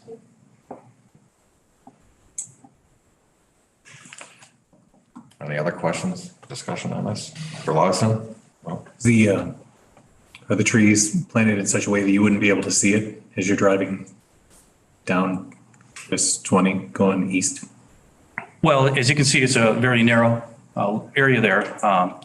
We would plant it with the trees. I mean, to say they would be absolutely unable to see it, I can't tell you, but it'll certainly buffer it. Mrs. Branson? Izzy, did you say that Soil and Water voted it down? So their board reviews projects, and their board gave a not favorable recommendation for this project, yes. And was that because the Lisa score is high, or do we know? So the board comments that are included in our NRI state that they do not want to displace prime agricultural land. Yes. Okay. If I could, I think that overall score averaged to be like 79 on this property, I believe. Okay. And I believe the soil and water would prefer it be put on land with a grade of 69 or less. Yeah. And is that right? The Winnebago Boone Farm Bureau also is not in support of this? Right, so they included a letter, which is also part of the attachments, yes. May I comment on the Lisa score? Is that okay? Yeah. Go ahead. Yeah, if you go into the report and really take a good look at it, you're right, it does score 79. But the majority of the soil at the site that the project itself is located on, so they actually evaluated a much larger area, but the project, about 45% of it is actually 71. So it's quite a bit lower. So kind of where the solar panels are is really the lowest score on the land evaluation. And you understand that the Lisa score is really a two-part scoring. So there's land evaluation, which is what the soil and water conservation does, and then there's a site assessment side that nobody's done. So they're only giving you kind of like half of the view of how a Lisa score works. A Lisa score is a total out of 300, just and 100 of it, I believe, 100 of it is for the land evaluation, which is the soil part. So there's 200 that's actually scored by the site assessment, which is what's going on around it and how the project fits in with the surrounding area. They don't give you a score for that. Mr. Mueller? Have you guys looked into doing anything on any conservation ground? When you refer to conservation ground, what do you mean by that? Put it on conservation. It's already taken out of agriculture production. We've looked. I mean, nobody's been interested at the site. I mean, when we did this, we came on, we send letters and reach out to people we think are close to substations and the distribution facilities. Nobody that we know that was interested in the conservation. And have you looked at any waste management? We are always looking to find brownfield or sites like that. Yes. Okay. Yeah. Obviously, that'd be the preferred. There's one right here in Belvedere. In the conservation. And there's a lot of conservation around. Right. There's one in the middle of the conservation. Mr. Curry? Yeah. No, I guess I'll make a comment is. Yes, sir. I feel like we're biting our own toes here because we want renewable energy, but we're removing farmland to create it. So I would hope that solar companies are finding ways to stop doing that. We need agricultural land. We need this land to produce vegetables just as much as we need energy. So when you eliminate one for the other, to me, it benefits us in no way. So when he says conservation land, if it's safe and it doesn't destroy land, then there's no reason a conservation land could not put that on there. I mean, even in our Boone County conservation land, there's an old landfill right in the center of it, I believe. I understand that the Belvedere landfill is already going to be have solar, but I would just ask, because out of respect for both entities, that a solution is made so that we're not voting on this every time and we're removing land, valuable land, because both are valuable, not diminishing your project either. But I feel like when we're taking, an important resource from our community so that we can have a temporary resource, if that's a 30-year contract, like you say, and returning it back to its normal land, I just have an issue with that. I'll always have an issue with that if it's land that's, tillable land. So I would ask, and I know that it's probably not your decision, but that you bring back there and find solutions that remove this option from your guys' proposal. May I respond to that a little bit? Yeah. So I think as Izzy had mentioned, your comprehensive plan does show that there is potential for residential. So if it did develop for residential, then you'd have zero farmland. At least the one way to look at it is this will eventually revert back. So it is a farmland think of it that way, farmland preservation. It's long-term. I mean, let's be honest, it'll, 30, 35 years. But at the end of the day, it will be back in the farmland, whereas it developed as something else, it won't revert back. And then we are going to still use the site for agricultural purposes. We are, one of the ways that the state is trying to incentivize you is to do what's called agrivoltaics, which is dual purpose use of the land. So not only will we have the solar panels on there, but we're also going to harvest and bay hail. So hay bale, I said that backwards, on the property. We can probably end up with about 2,700 bales a year, twice a year. So whatever the native grasses that we'll plant underneath here, we'll actually come through and sickle them down, dry them, bale them, and either sell them or do what we can with them at that point. But we'll still be doing some type of agricultural use on it. It just won't be row cropping. Mr. Curry. Izzy, when there's a comprehensive plan for residential in that area, does it come before the board before it's built on? Yes, so And we can deny that if that were part of the plan or of the wishes of the board? So you're talking about it becoming residential development? Okay, so, right, our comprehensive plan looks at the outlook. So at the outlook of what the future of this area looks like. So right now, even though it's zoned agricultural, a lot of these parcels are residential. And so the idea is that it would expand into residential and then have that buffer on the outside of agricultural, as you can see on there. But yes, any future development that may be residential would have to go through a whole procedure to do this, yes. Thank you. Mr. Johnson? Why this site?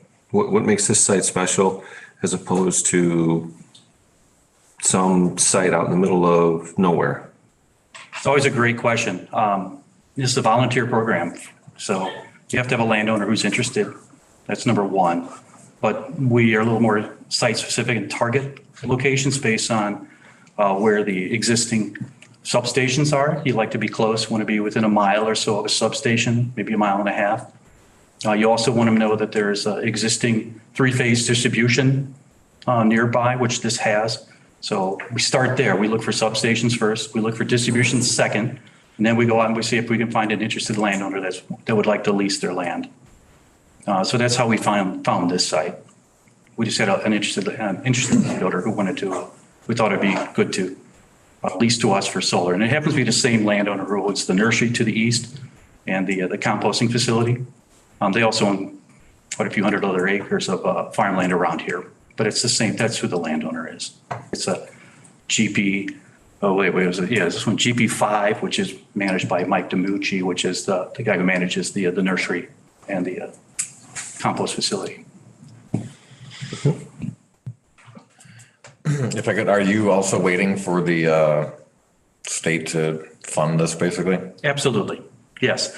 So the way it works is, through the CEJA, which was mentioned before, in the Commonwealth Edison service territory, they're going to every year open it up for 120 megawatts of projects for this program, which is, I'd say it's going to be 25 to 27 projects a year throughout the entire Commonwealth Edison service territory. So we're going to get on a list, you get on a wait list, kind of work your way through it. I'll be honest, this is probably 3 years out before you'd see this project move forward, because they opened it up already. They have a wait list of projects they're going to work their way through for the next 2.5 years. So in year 3 is when there'll be additional capacity available. So you would never use your own funding? You use we would not build this. We're not building this on speculative, if that's what you mean. What it is there's renewable energy credits that are available, and those, you have to wait for those that are available. So that's how the program works. You're using your money to build a project. You're using it to manage it and operate, but yes. Okay. Is there any other? Can I ask a question? Do we have any idea how, I just don't know. I'm sorry. Just wanted, yeah, good. Let them know who was speaking. Go ahead. Sorry. Do we have any record of how many acres right now are tied up in solar projects versus how many actual ag acres we have in Boone County? So I can't speak specifically to acreage, but in general, there's only 2 current projects in the entire county that are operational. Like we have solar projects up, there's 2. There was 18 projects that were approved since 2018. Okay. As of right now, there's only approximately 5 that are current. Okay. That would be something that they could move forward to get building permits. So just in comparison to that, there's only 2 solar projects up and running. That are going. Yes. And do you have, I guess we can figure it out, but how many acres right now that encompasses? I can get that information for you. Okay. And is it possible, I just have no idea how much ag land there actually is in Boone County? Yes, and I have that number, I just don't know it off the top of my head. Okay. So I can definitely get that information to you. And as Dan mentioned to me, these projects are from 2018. They should be approximately 2 megawatts, approximately 20 acres each. So we're maybe talking about between 40 and 50 acres that are currently used right now for solar. But I'll make sure I get that exact number for you. Thanks, Izzy. I appreciate it. I just think it would be helpful if we have an idea of where we're at, because I feel like we beat our heads up against the wall every time one of these projects comes forward. So do we have a mindset of a limit? Like if they're working hard, they have to have certain standards. I understand you've got to have the substation, like there's things that you're looking for. So can we decide then this is, like we're not going to go any further than this? Do we not have criteria, and can we have criteria? I can kind of answer that. Right now, we currently don't have it. And it was mentioned before, and I'd like to discuss this probably sometime. There has to be some kind of limit, because I'm not sure how much energy exactly is produced in Illinois, but if you tried to make it all out of solar, I don't know if we'd have any land left.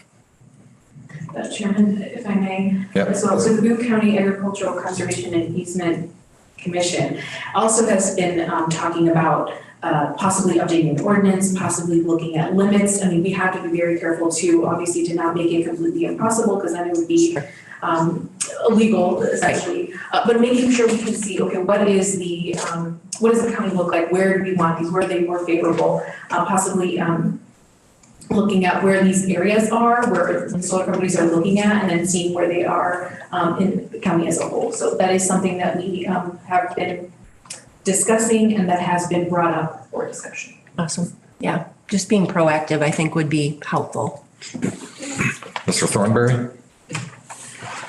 You talk about setting limits. I think the first limit we have to set is what it takes to get a solar system into Boone County. We have to make it harder for the solar people to do their job. Because right now, the reason these solar people are talking to farmers is because those are the ones that are easiest to sell to. We have all kinds of property around Boone County here that's ideal for solar systems, but the solar people don't want to look at those because they have to do their job. They have to work. They have to do a little research, and they're not willing to do that. That site you were talking about a while ago, this dump that used to be out here just the other side of Farm and Fleet, that's owned by Michael Bush. The last time we put this solar on the docket here, the guy says, tell me who owns it and I'll go ask him. If I can find out who owns it, why can't he? That's what we got to do. We got to make them do their job, and they're not doing it. They're not doing their research. They're going to the guy that wants to sell his property. Okay, is there, do you have anything else you'd like to say? I don't. Thank you. Is there anybody else have any discussion, questions? Okay, so we have the motion on the floor. Seeing there's no other discussion, all those in favor say aye. Aye. Aye. All those opposed say nay. Nay. Okay. I believe that motion fails unless somebody wants to. Roll call vote. Oh. We'll do a roll call vote. Rodney Riley, no. Ryan Curry? No. Ryan Schneider? No. Ray Larson? No. Brett Mueller? No. Tom Wahlberg? Yes. Alyssa Patterson? Yes. Dana Logston? Yes. Jerry Branson? No. Carl Johnson, Yes. Marion Thornberry. No. It's a failed vote. Motion fails, but this will go to the county board meeting for another vote. So on to 9.7, MA-48-022 RADO map amendment. Can I get a motion to move ordinance 23-07 MA-48-2022 RADO map amendment forward to the county board for approval? So move. Moved by Mr. Mueller. Second. Seconded by Chairman Riley. Izzy? Thank you.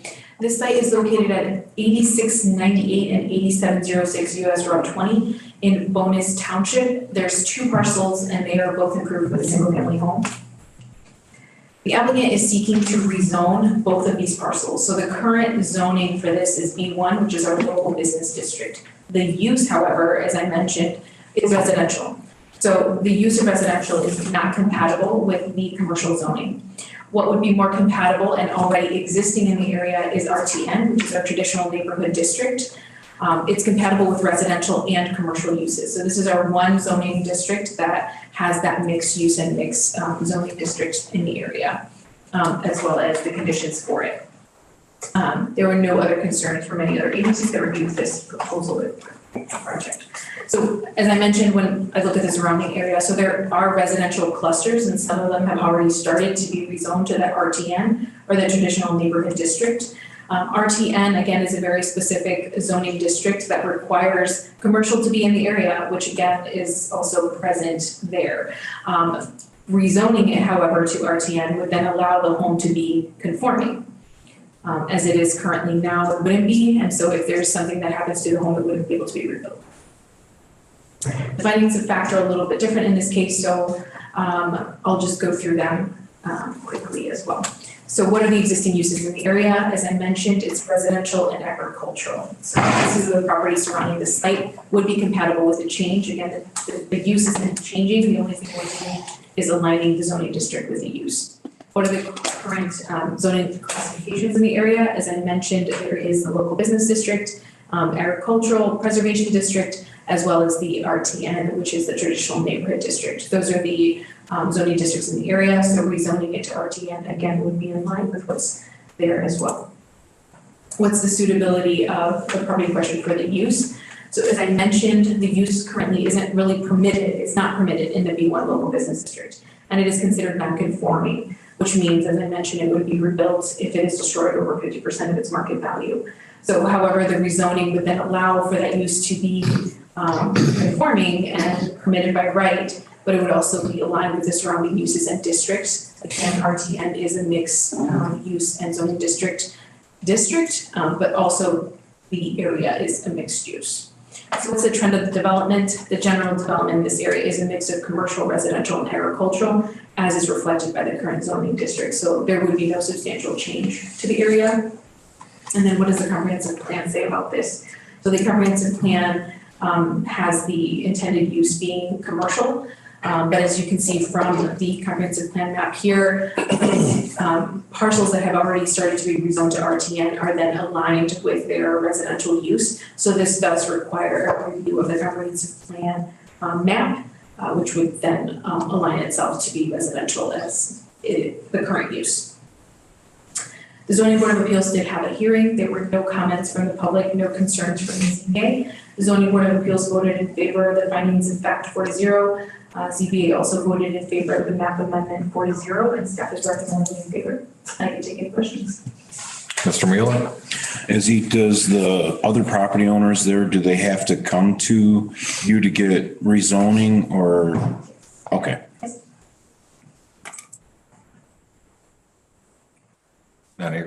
Sorry, Mr. Walbert? Thank you. Dovetail on what Mr. Mueller said, I have a similar question.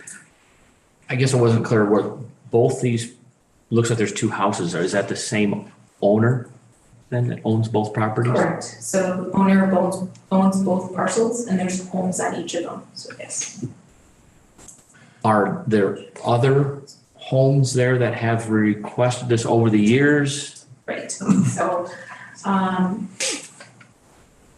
These other ones here, this one and this one, similar thing happened. So the whole thing was commercial and then they've been rezoning as we move forward. So this is something that I have kind of making a note of because all these homes here are really considered non-conforming as they're not permitted in the local business district. I mean, I suppose a homeowner could choose to maintain the commercial property if that's what they want for future use. I mean, you know, I mean, there may be, I'm just trying to think through this logically, like why would you not want residential, but maybe you want to maintain that commercial zoning if you own the property. Sure, and that's up to the property owner. Some issues that come with having a home in a commercial district, again, is it's not permitted. So if something happens to it, you wouldn't be able to rebuild it. It has to conform to the regulations of the zoning district that it's in. The other thing that comes into question is potential residential loans. Those are difficult to come by if you were in a commercial district with a residence. So these are some of the issues that have kind of initiated some of these rezonings. Mr. Thornberry? Is this property where Chilson's used to be? You don't know Terry Chilson? No, sir. He used to own a car lot, junkyard type thing out there. I believe this is just a little bit east of that. Okay, then is it where the guy used to put together and sell McDonald playgrounds? I'm unaware. I'm familiar with the area out there that she's talking about, and it's a conglomerate of things. I mean, there used to be, I don't know how it was zoned, but Chilson used to have an outfit out there. There was an organization out there that made McDonald playgrounds and shipped them all over the United States.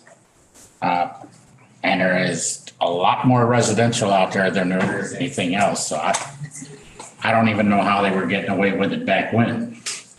So I think this whole operation should be residential myself, but then that's just my opinion. Any other questions? Seeing none, we don't need a roll call for this one, right? All those in favor say aye. Aye. Aye. All those opposed say nay.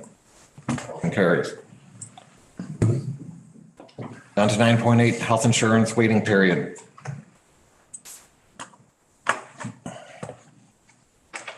Dan wants to take it. Yep. Sorry, thanks. So this is something that, if you remember, county board members, we spoke about this in December. When it was just a discussion only. And so we want to bring it back tonight for a motion and a vote from the county board. And so if you remember the current waiting period for county employee health insurance, right now it is the insurance would start for a new employee the first of the month following 60 days of employment. So back to our December 8th example, if a new employee was hired on December 8th of 2022 under the status quo, they wouldn't be eligible to be on the county's insurance until March 1st of 2024. It's something that we've heard from a number of county departments, that this has been a hindrance in recruitment. And what we're looking to do is to bring that waiting period in line with what we're seeing at our peer communities and counties. And so what staff is recommending is option 2 tonight, which would be essentially making the waiting period the first of the month following employment. So in the December 8th example, again, that individual's insurance would have been effective on January 1st. If someone was hired today, January 5th, their insurance would be effective on February 1st.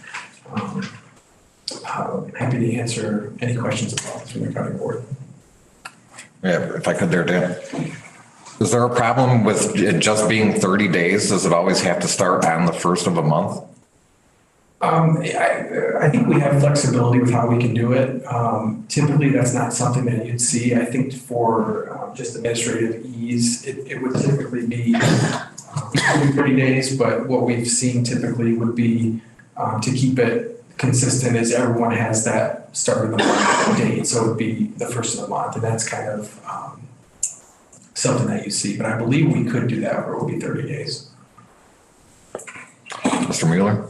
So Dan, if somebody started on, let's say December 31st, their insurance would start January 1st. PCS, it would be January 1, yeah. Okay, but if they start on January 1, they wouldn't get February 1st. February 1. Okay. And that's, and that is something I think that's common that, in the departments that do a lot of hiring, it's something that people ask about when we bring someone on board, you know, when does the insurance start? And for a lot of people, that might affect how they leave their current job. And so we've had a number of employees, and we've heard feedback, people having to go on COBRA, which can be very expensive from their former job, or having to go up to the marketplace, which is can be a difficult experience, just not really a user-friendly system. And so, again, just wanting to make that transition easier for new employees and be competitive.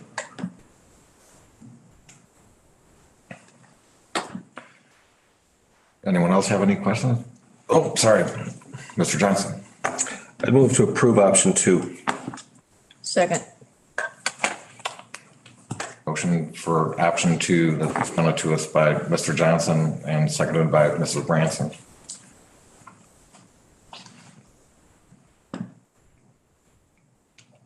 The only thing that's kind of makes me worry about this is the example Mr. Mueller gave.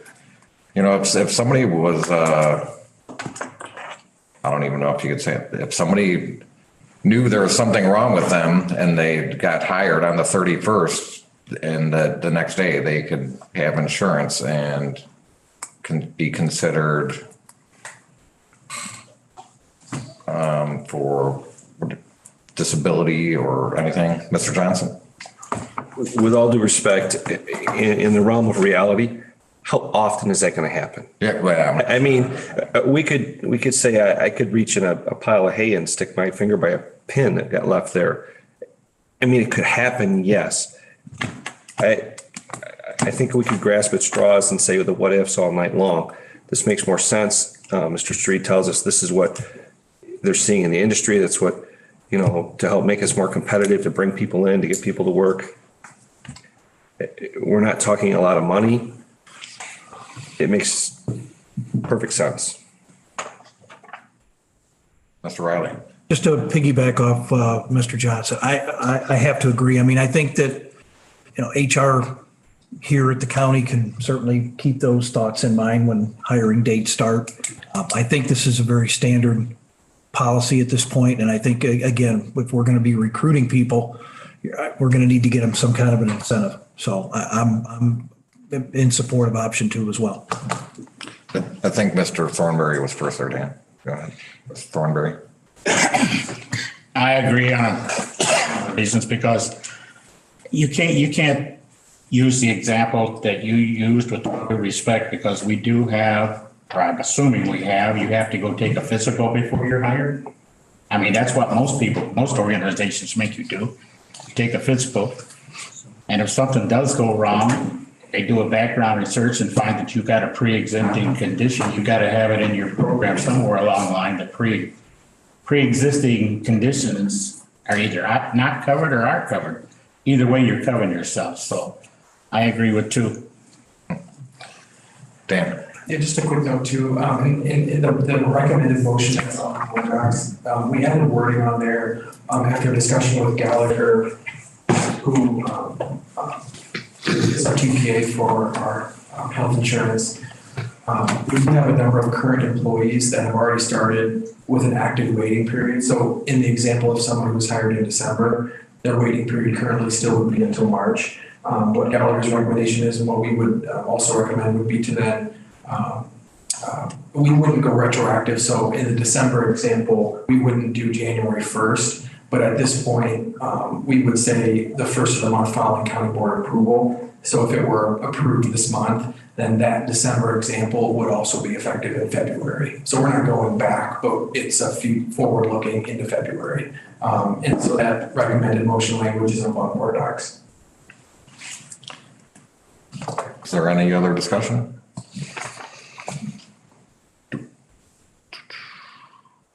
We don't need a roll call for this one. I don't believe there's no actual monetary values going. So all those in favor say aye. Aye. Aye. All those opposed say nay. Nay. Motion carries. On to 9.9, property tax abatement. Alternate bond series 2015A. Can I get a motion to approve the property tax abatement and alternate bond series 2015A? Motion by Mr. Mueller. Seconded by Mr. Schneider. Dan, you want to talk anything about Yeah, that? just really quickly. So we do, this is something that we do every year, typically in January or February of the year. The county in 2015 refunded general obligation bonds. These were bonds that were issued originally, I believe, back in 2007 that had to deal with the courthouse and also the Logan Avenue facility here. And those bonds, like I said, were refunded in 2015. They are alternate revenue bonds, which means we pledge the county's, a portion of the county's sales tax receipts to repay those bonds. If for some reason the county didn't have enough of those sales tax revenues to cover the bond payment, the backup is the property tax levy. But because we have more than enough sales tax receipts to cover those bond payments, every year we abate that portion of the levy so that we don't collect the levy to repay these bonds, and we repay that with the sales tax. And so once again, this is just a standard thing. They'll be back again next year, and yeah, happy to answer any questions. Any questions? Comments? No? All those in favor say aye. Aye. All those opposed say nay. Motion carries. On to 9.10, renewable energy siting bill.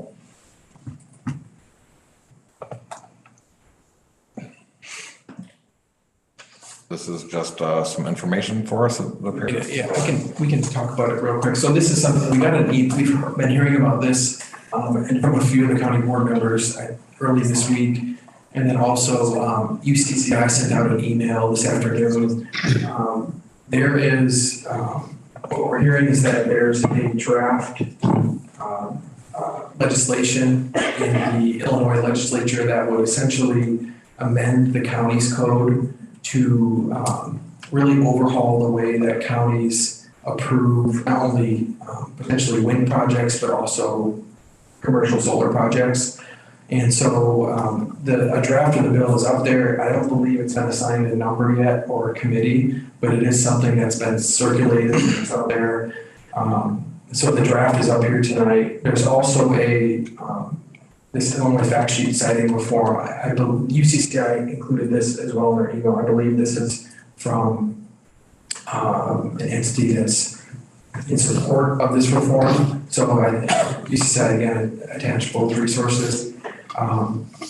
We haven't done a full analysis of this yet, just because it's so new this week. But from looking at the draft language, it would essentially require counties to adopt state standards for things like setbacks.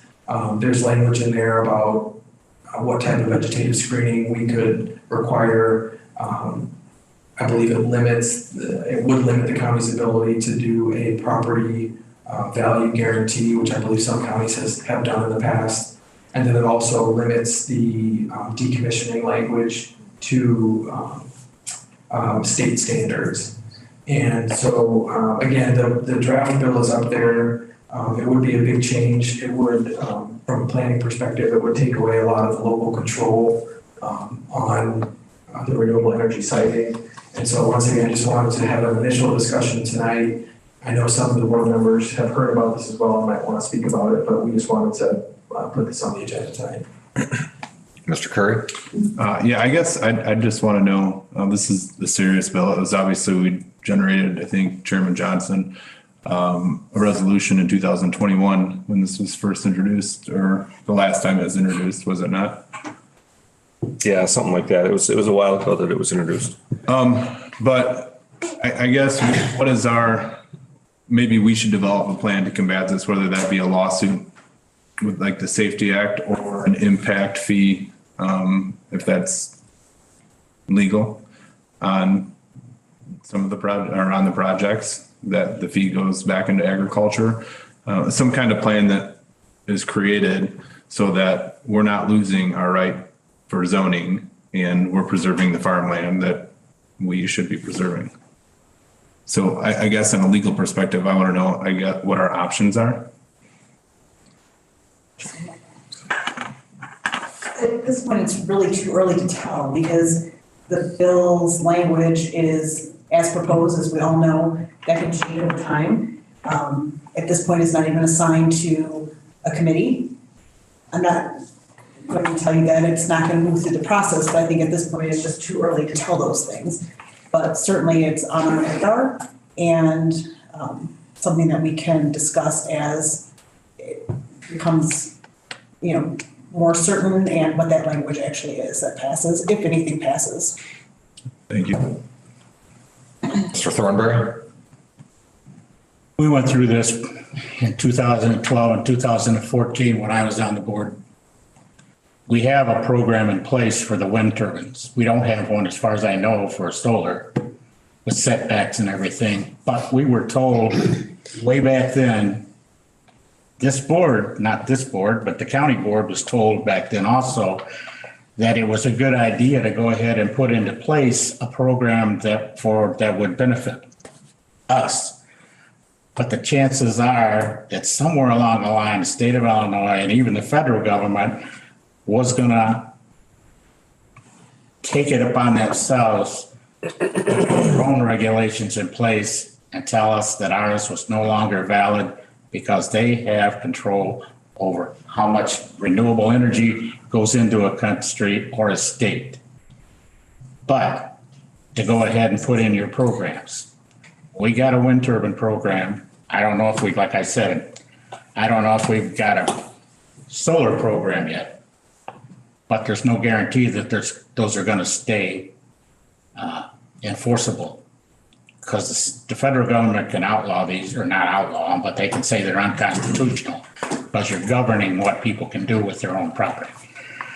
We were advised of that way back when. So don't be surprised if they tell us that we have no control somewhere down the line. But don't stop putting in your programs if that's what you want. Because if they don't say that they're unconstitutional, we're covered. Chairman Riley. I think the biggest thing here that we need to, and this is members of the board as well as members of the public that are concerned about this, contact your legislators in your respective districts and let them know, because it looks to me like this is one of those kind of things that they're going to sneak in. They're in the lame duck session now, I believe, or getting close to it.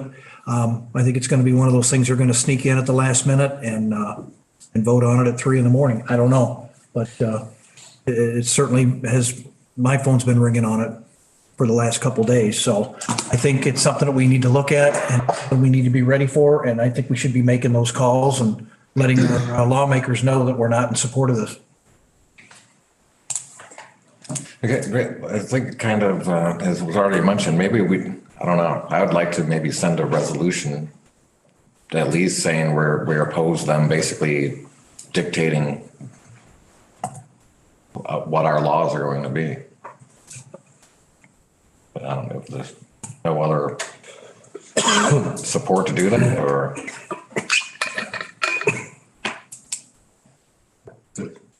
State Attorney, is that something we can look at?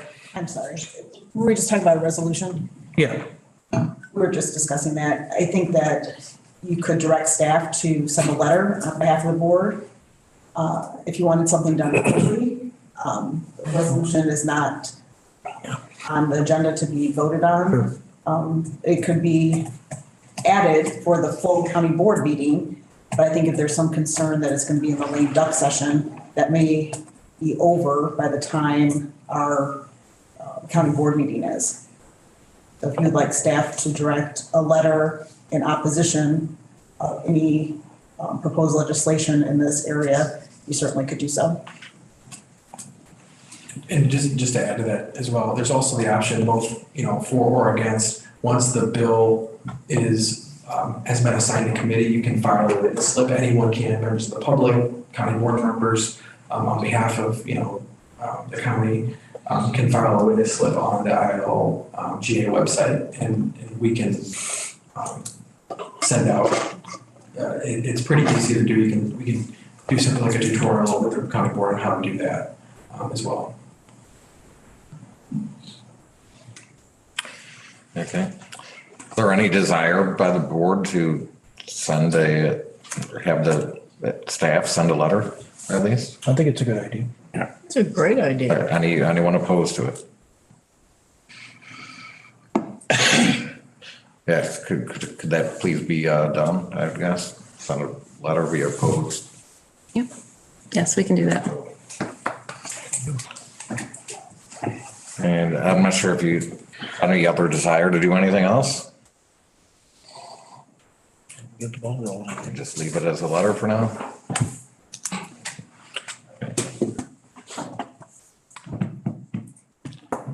No other discussion, I take it now then on this? I was just gonna say, we can also keep an eye on if it is actually filed and be in touch with the chairman if he wants to add that to, as an agenda item on the county board meeting. Okay, that'd be good, nice. Mr. Thornberry? Have we had any communications from UCCI as to when they're gonna start having meetings or when we can attend meetings? Because I know when Ken was here, we went every month. And those meetings, you learned a lot. I think every county board member should attend them, because this kind of stuff right here is what they address. And they're all lawyers. They all sit in Congress. They know what they're talking about. They can tell us what to expect before we even expect it. So if we have a chance to go to these meetings, stuff like this will be discussed. You have the ability to discuss these items with them. They will give you information as to what's best for us, and they will represent us if we ask them to. So if we have any information on UCCI meetings, I think we should take advantage of it. Okay, thank you.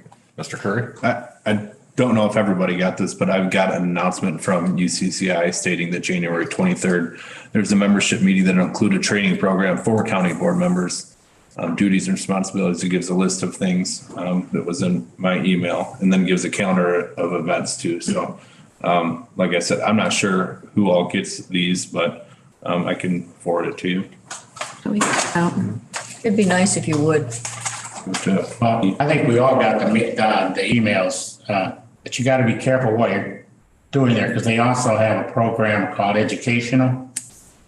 And what you wind up doing is going to Dixon or Bloomington or Springfield for 1 or 2 days at a time. And then you get a plaque and everything. I got one at home. Because when I was on the board before, we went through there was about 4 of us out of Boone County went through their training program. So you not only get to go to their meetings in Springfield, you also get to go to the school, and most of them are held on weekends. Thank you. Okay, we'll go on to 9.11 raffles. We got those taken care of. Yep. Yeah, we don't need a motion to forward those to the board now.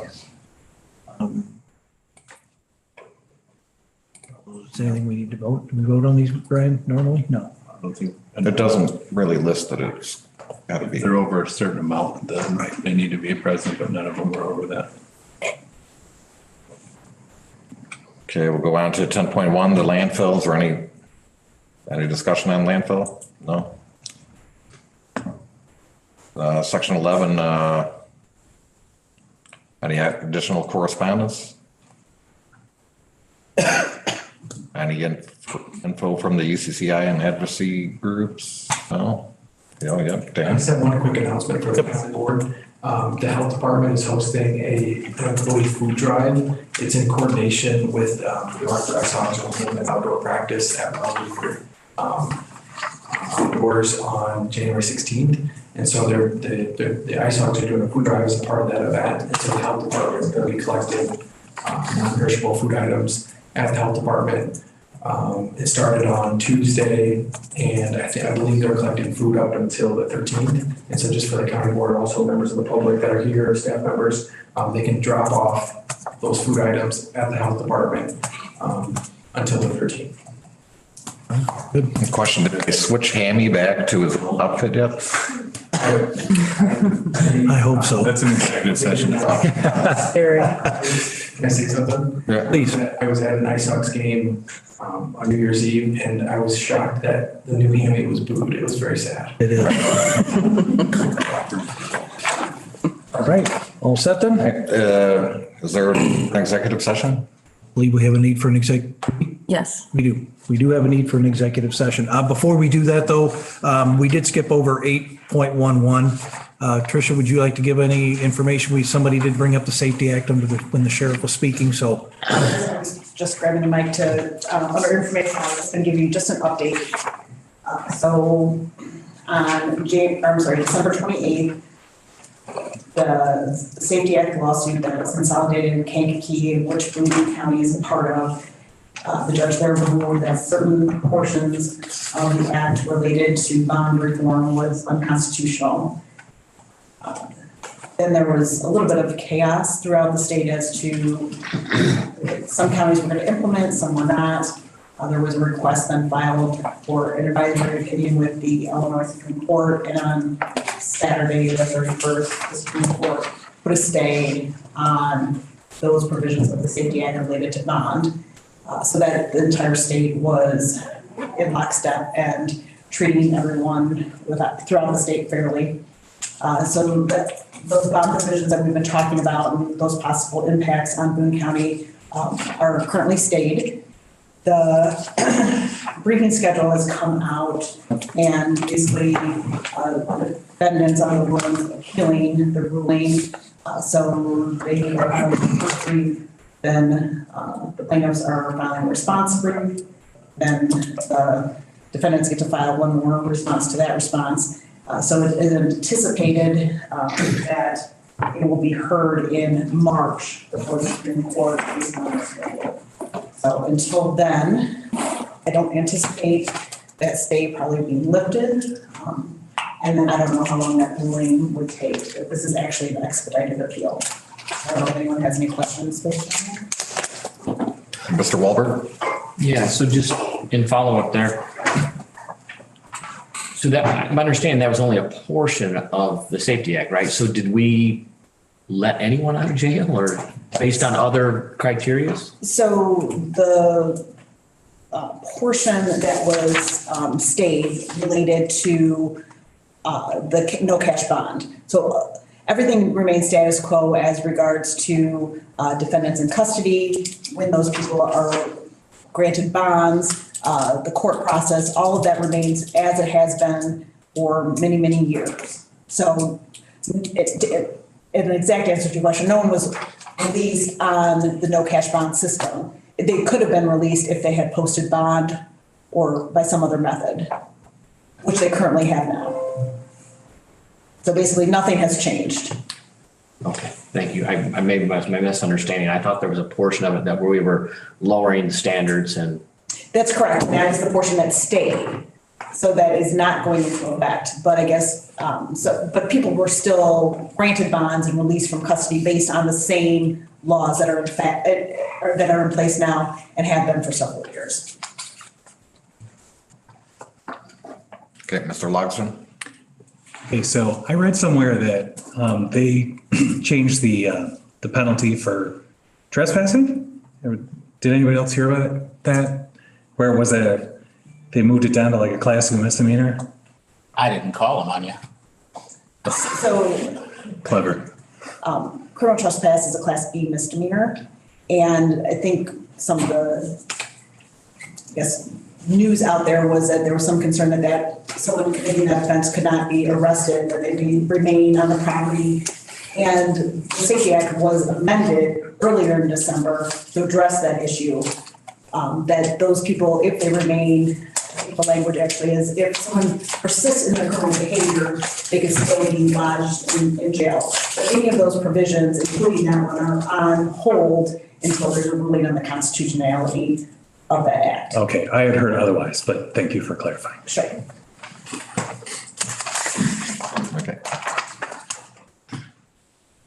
So we need to go, what do we need to go to executive session for? Yeah, real quick though, before we go to executive session, I just want to let all the board members know I put these on your desks. I want you to do me a favor and take a look at the chairman appointed positions on these committees. Give me an idea what you're interested in. Contact me on my cell phone or shoot me an email. I want to get these things done as soon as possible. We're at the point now where none of the meetings have taken place within this first week or two in January. So we should be good to go. But I want you to take a look at those and let me know what you're interested in, and we'll move on from there and get those appointments made. Thank you. How many choices do we get? Well, let me know what you're interested in most and rate them that way. How about that? Sounds good. All right. If we don't have anything else, are we going in executive session for, we don't? No. Oh, okay, very good. All right, then I'm gonna make a motion that we go into executive session for personnel. Second. Second by Mr. Thornberry. Any discussion? Take a roll call vote on that. Rodney Riley, yes. Ryan Curry, Yes. Brian Schneider, Yes. Ray Larson, Aye. Brett Mueller, Yes. Tom Wahlberg. Yes. Alyssa Patterson. Yes. Dana Logston. Sherry Branson. Yes. Carl Johnson. Yes. Marion Thornberry. Yes. Motion passes. We're going into executive session at 8:23. Chairman, Yes. quick bathroom break here. Yeah.